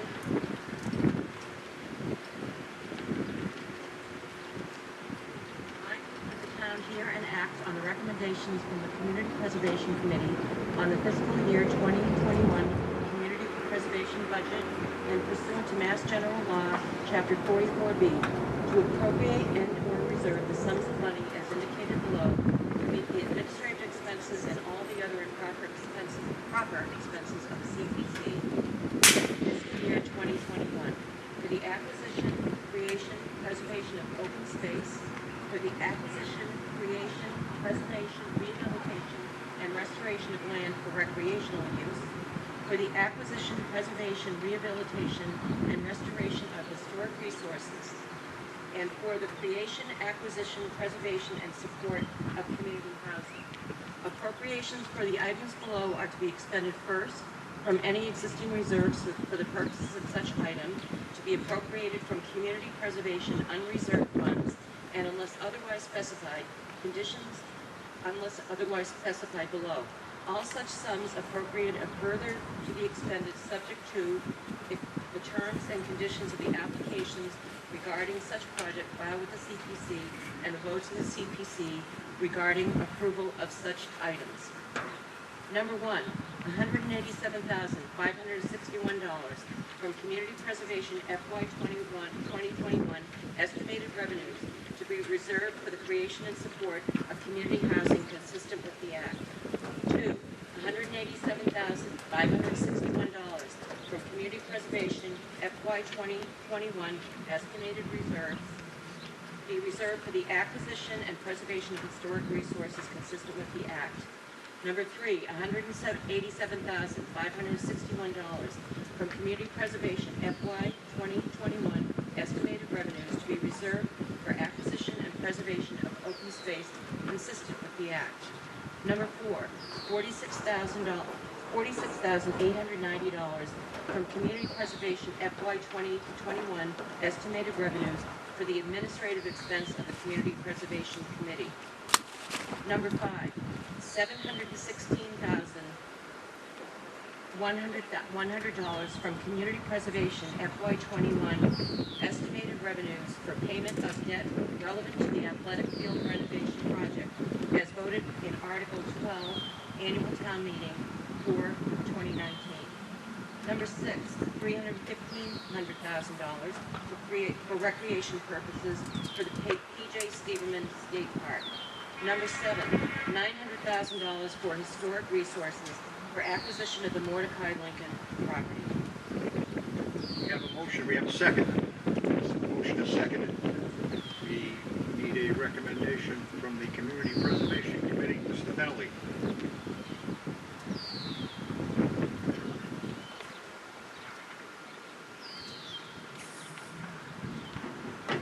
Thank you.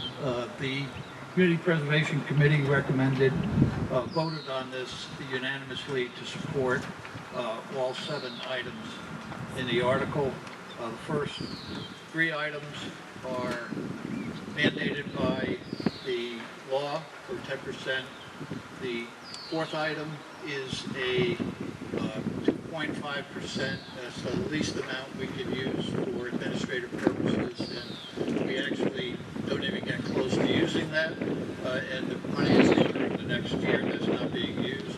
$716,000 is representative of paying back 2 years of the debt that was incurred for the athletic field removal, and then the last 2 are projects that were submitted to the committee. Thank you, Mr. Bentley. We have a recommendation from the Advisory Committee.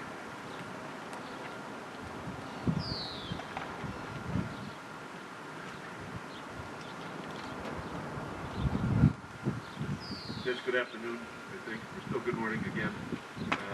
Your advisory committee recommended approval of this article as presented. Thank you. Do we have any further discussion on Article 12?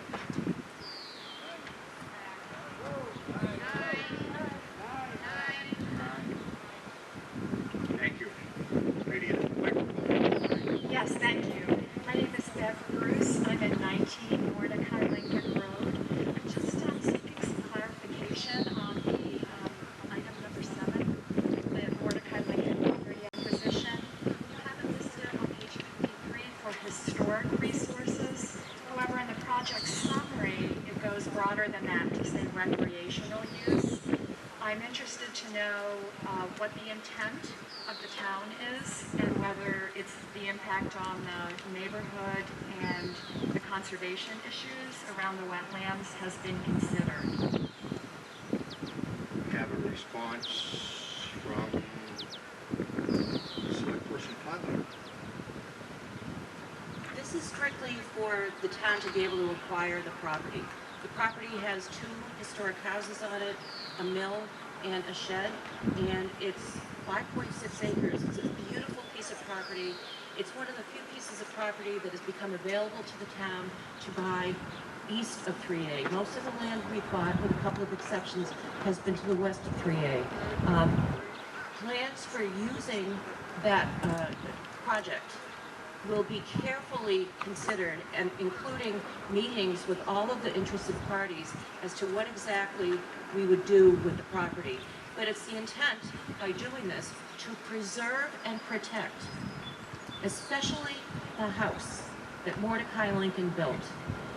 I don't know if you're aware of this, but a historic property, if it's in private hands, can be taken down. It's possible that we could tell them they can't take it down for a year. There is a bylaw that we have. But if after a year they want to take it down, they can take it down. So, you know, I think a lot of people understand how important history is to Scituate. And the opportunity to buy this piece of property, which was assessed at $1.6 million for $900,000, is a win any way you can get it. And again, if what we do with the property would be subject to all kinds of different hearings and all the different boards that have been passed on this type of thing. So I'm asking you please vote in favor of hiring this incredible property. A follow-up question, if I would then. Go ahead. For the process after a vote, if the vote was yes, how is the community notified? You mentioned various boards will be involved. How can the community voice be heard? Well, again, you know, I think we would make sure, the town would make sure that abutters are notified of hearings, especially as they relate to any potential use of the property that would not be the way it currently is used. So you have to keep on top of agendas with the planning board, etc. But once the town acquires it, then it does have to go through the various boards and committees. And all you need to do is look on the town website, just check out their agendas. And I'm sure that, I know that in the past, the CPC, you know, has worked hard to make sure that projects are done according to the letter of the law. So the primary agenda to look for is the CPC or the zoning? No, I would be looking more at the planning board, for example, or conservation, because those are basically the 2 main boards that would probably have input as to what, if anything, we would do with the property. Lady at microphone 6. Hi, my name is Elise Follier. I live at 38 Mordecai Lincoln Road. I've lived there for almost 41 years. So I have a sort of invested interest in the whole thing. I want to know a couple of things. Number one, if things don't go well with the commission, can they resell the property, the preservation committee? In other words, if you find that it's too expensive to manage what you have, can you sell that property?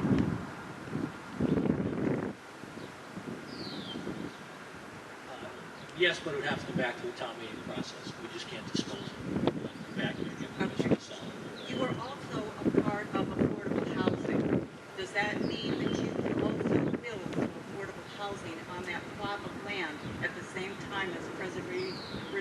it for historic purposes?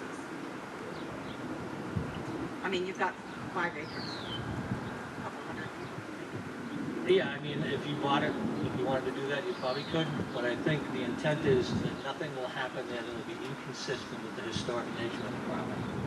So any recreation or something like that would be, for the most part, passive recreation, maybe some canoe or kayak launches, but we're not talking athletic fields, we're not talking affordable housing, we're talking preserving the historic house, the historic vista, but then maybe making some of the property available for people to enjoy the property without that enjoyment taking away from the preservation of the historic aspects of the property. Makes sense? Yes, will that be written into the agreement?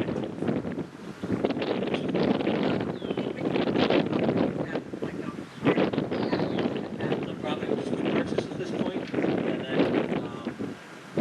determinations made, but if anything's going to happen there, as Karen said, through a process of committee hearings and things like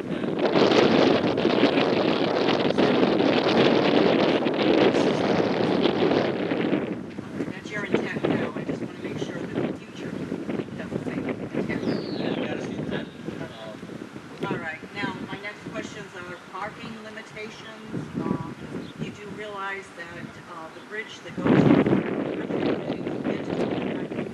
is practically a one-way bridge.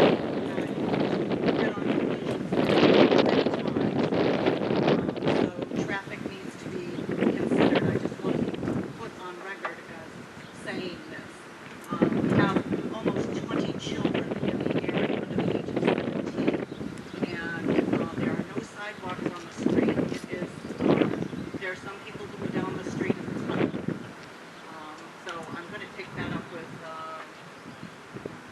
cable billing. I have to do some kind of traffic and try to get it into a one-way with right-hand turn at the end. So that might be helpful to us. But we are concerned about the parking. We don't want to become a Ryan Street where they had to actually close off the road because people were parking all over the place. Again, so thank you very much. Thank you. Gentleman at microphone 7. Good morning. My name is Doug Smith. I serve as the chair of the Scituate Historical Commission and proponent of this project. And briefly, on November 19, 1863, President Abraham Lincoln delivered a short speech to dedicate the battlefield cemetery at Gettysburg. It's known as the Gettysburg Address. And in 1691, Abraham Lincoln's great-great-great-grandfather, Mordecai Lincoln, lived in Scituate. Without Mordecai, did we know Abraham? The Gettysburg Address is 300 words and 2 minutes long, and we're about to do that. For 329 years, the Mordecai Lincoln homestead has remained largely undisturbed off of Mordecai Lincoln Road in Scituate. It is a beautiful tract of land, roughly 5.6 acres on the Gulf River, with the main home that was built in the 1690s, a smaller home built in the 1850s, and a mill that has served as a grist mill, iron mill, and an antique shop. And for the past 60 years, the Ladd family have been owners and excellent stewards of this property. Their plan is to sell it soon. The Ladds are giving the town of Scituate a once-in-a-lifetime opportunity to buy it and purchase the property and preserve it for future generations. Funding from CPC will accomplish this goal. This project is historic preservation and is mentioned by Selectman Conley. It has open space and passive recreational opportunities, a trifecta. It's historic because of its age, its setting, and its direct connection to President Lincoln. Its future is in our hands today at this town meeting, and I can't emphasize that enough. This may be our only chance to save it. The Ladds are selling the property. It could go to the hands of a private individual, a private developer, we don't know. There are 2 residential homes on the property that caretakers can use to fund the maintenance of it. There are details that need to be worked out. I appreciate the comments from members of the neighborhood, and you have my word that we will work as closely with you to make sure that all of your concerns are addressed. But But this is a wonderful opportunity for the town of Scituate and for all of the residents to enjoy for the next 329 years. I respectfully ask for your vote in favor of this article. Thank you. Thank you. Gentleman at microphone 6. Richard Bowen, 28 Stockbridge Road. I heard the concerns expressed by the neighborhood group, which seem to boil down to if the town buys this, can it then flip it and use it for some other purpose? The answer is potentially yes, but it's not easy. Article 97 of the Massachusetts Constitution would require a 2/3 vote of this body and a 2/3 vote of both houses of the legislature approval of the other in order for that to happen. And I can assure you that that is an extremely difficult process. The article calls for the purpose of this property for historic resources. That's the limitation placed on it. So what it comes down to is this. If you live in the neighborhood, you'd rather see a property kept for historic resources, this is your opportunity. If you'd rather see it go to the open market, where perhaps a 40B developer might stick in 50, 100, 200 units, well, by all means, vote against this proposal. The choice is yours. Thank you. Any other discussion? Lady at mic 7. Andrea Hunt, 66 Manlock Road.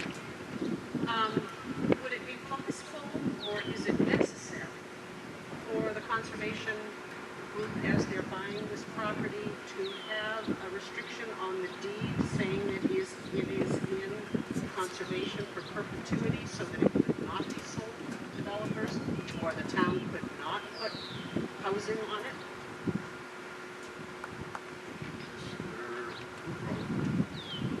Again, as Mr. Bowen pointed out, you can do that. It does not mean you cannot get rid of the property.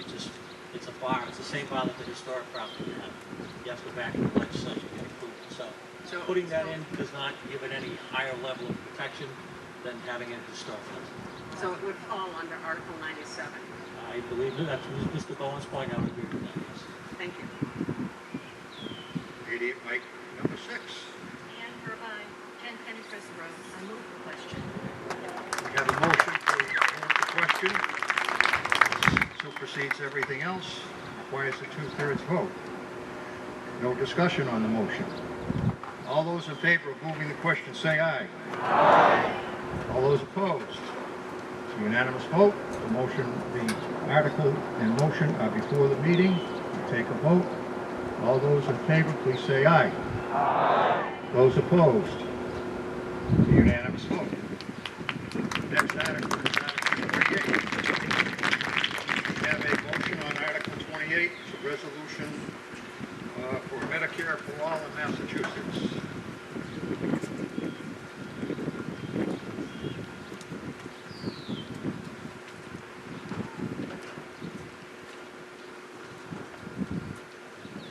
Lady at microphone 9. I'm Heather Clark, 60 Brockton Avenue. My first request is a motion on this article to update the bill numbers from SD, or draft 2062, to S683, and to update the House bill number from HD 2974 to H11994. As the bills have moved through committee, the draft number has been resolved.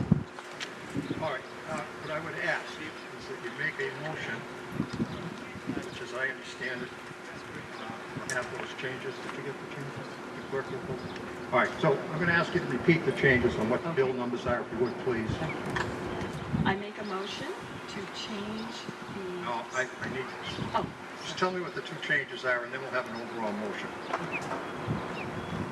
Change SD 2062 to S683.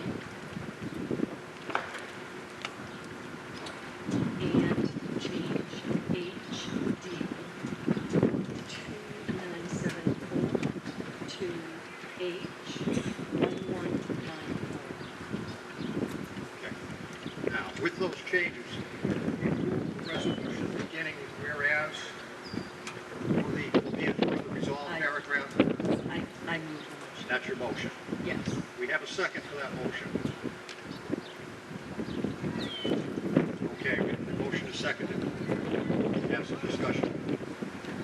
And I agree to. Yes, please do.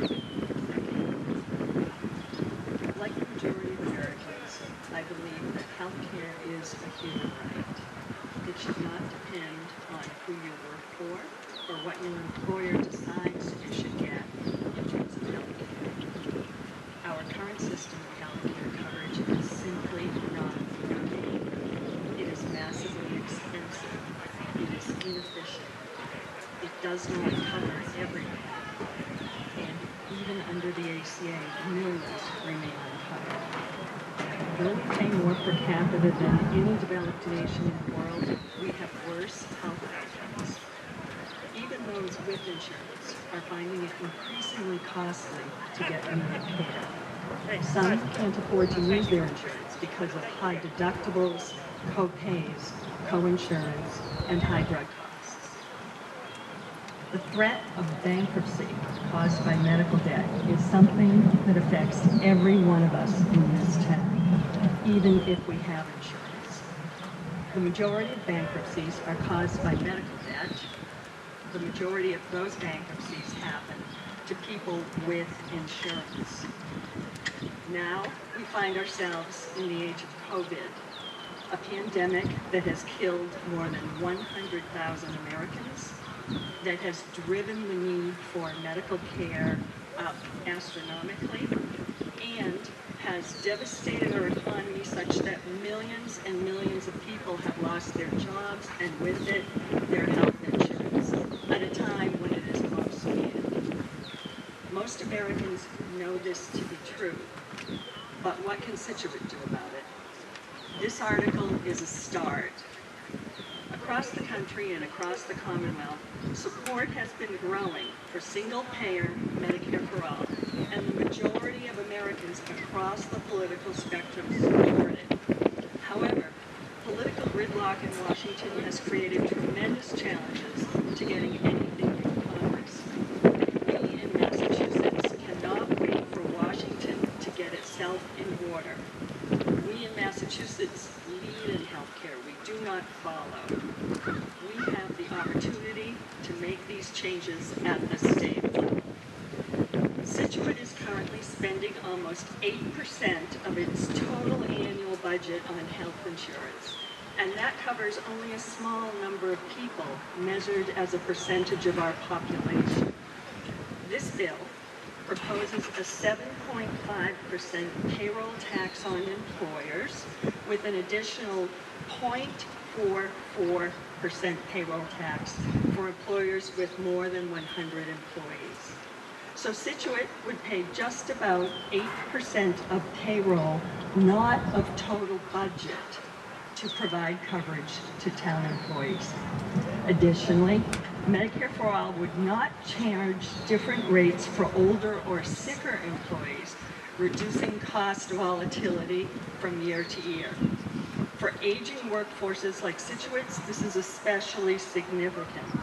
Moreover, earlier in comments today, we heard expressed concerns about the rising cost of retiree health benefits. All employees, including town employees, would pay a payroll tax of 2.5%. With the elimination of premiums, co-pays, co-insurance, and out-of-pocket expenses, the vast majority of workers would realize significant savings. Their coverage would be better too, including medications, dental, vision, hearing and hearing aids, and long-term care in the home if medically recommended. Medicare, as it now stands, does not cover these services.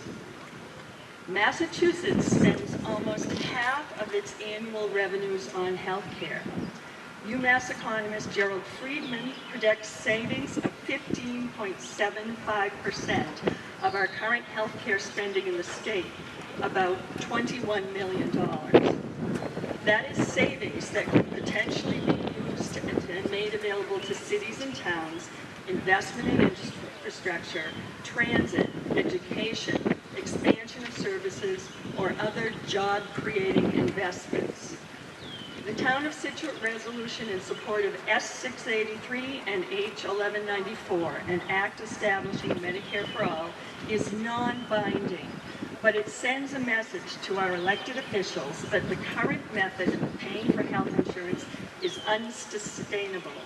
It is burdening our residents, our town, and it is not providing the coverage that our residents and town employees need and deserve. Scituate State Representative Patrick Kearney is a co-sponsor of Medicare for All in Massachusetts. Our state senator, Patrick O'Connor, is not. As you probably know, there are federal Medicare for All bills pending before the U.S. House and Senate. It is worth noting that at the federal level, 6 of our state's 9 congresspersons and both of our senators have signed on as co-sponsors of the federal Medicare for All bill. Our Congressman Stephen Lynch has refused to do so. We need to send a message that the status quo is not acceptable, and that we need our leaders in Massachusetts to come together for the good of all of our residents, all of our towns and cities, and support Medicare for All in Massachusetts.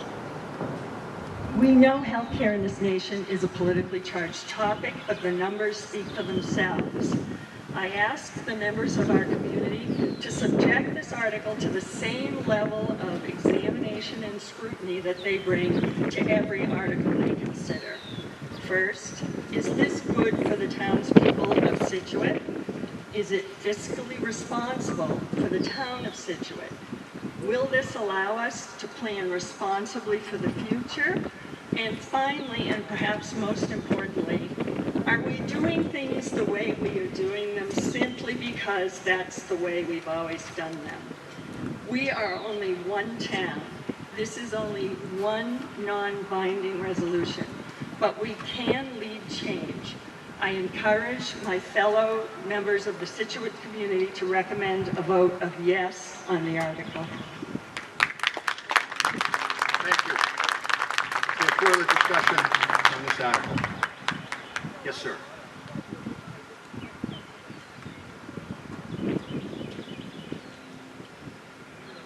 Jerry Klimek, 91 Hatherley Road.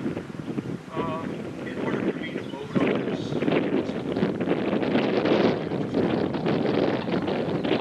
positive statements about it, but I would like to hear and make a decision. The other side of the coin, the opposing side to this non-binding vote, in order for me to make a determination as to whether or not I would vote yea or nay. I'm hearing all the positive accolades about it, but I'm not hearing any balance with regards to what does this really mean for the average citizen. I'm not sure why we're voting on this here, since this is something bigger than the town of Scituate. It's the state and the federal. Thank you. If there's further discussion or anyone has information in opposition, this is the time. This is the time. Gentleman at number 8, waving his hat. John Jensen, 38 Gannett Pasture Lane. Before I vote on this, I'd like to know if that's the original amendment, are those bill numbers correct? As legal, or somebody verified it while we had the discussion to make sure that the numbers she cited are the actual bills that she referenced? Otherwise, we could be voting on anything. If you Google it right now, you will see that both of those. All right, look at the back. Okay. We don't have that information. Your point is taken. Thank you. Yes, sir.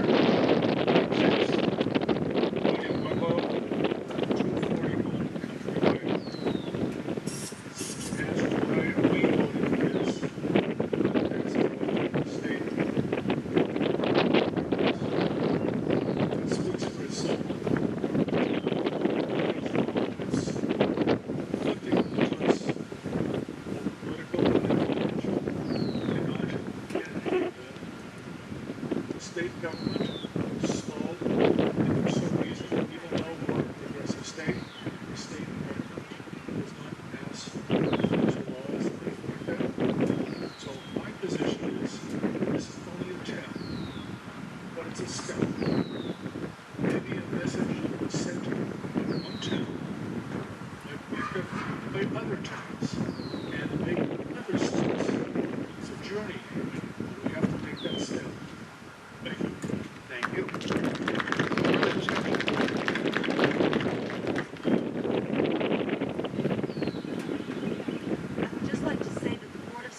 voted 4-0 against supporting this article, primarily because we didn't think the town meeting was the proper venue for this, not because any of us thought it was a bad idea or a great idea. It's simply we didn't think this was the right forum. Thank you. Further discussion? Lady at number 9, very briefly. Heather Clark, 60 Brockton Avenue. Massachusetts has a long history of local resolutions in which they take positions of state, national, and international significance. Many of you may be old enough as I am to remember protests against Vietnam, protests against certain regions and nations. Many of these resulted across the Commonwealth and across the country in resolutions in which democratically engaged citizens made known their concerns. As it stands,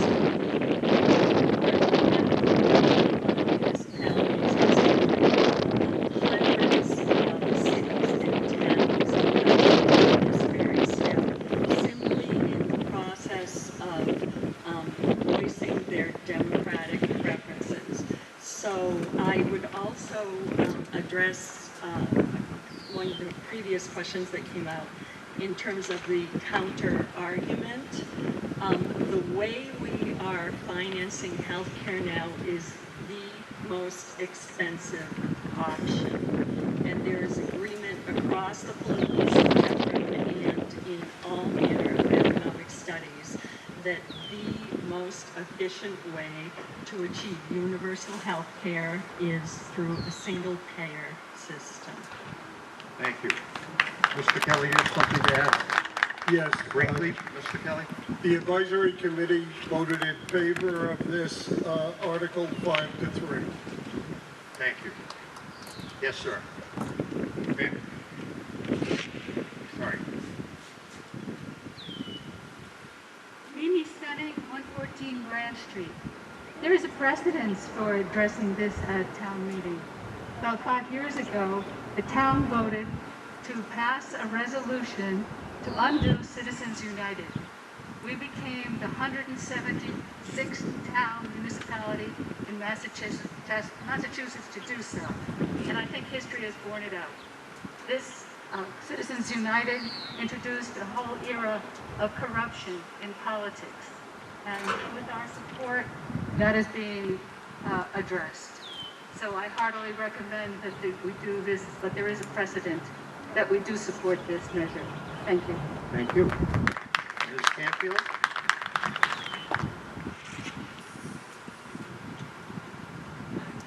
Didn't want to go through the whole town meeting without addressing it. But this is a very important opportunity. It is a very important topic. The board felt that it should be before us at this time to illustrate what we're asked to make a recommendation to the whole town, make a statement. As important as it may be, we had 200 people here for most of the meeting, at least 100 have left now. Personally, and I think the board will support this, we're a town of 18,000. And this is an extremely important conversation to be had, and I personally would like to see a much more robust conversation. I'm involved in state government. I 100% applaud, as one of the speakers said, our town making a statement. I think it's impactful. It does make a difference in legislation. I just feel that today, with 100 people, it is not, it's just not responsible to speak. So I just want to make that. Thank you.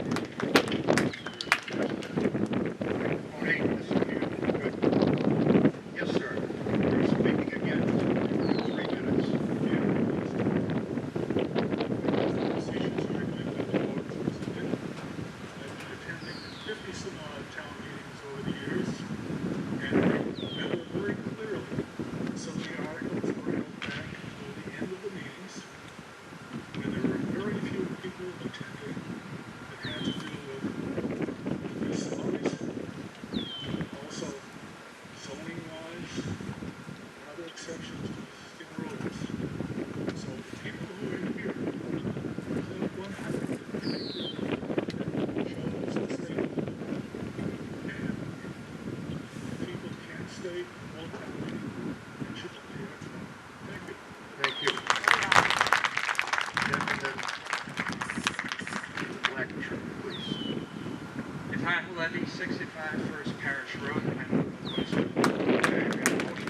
question?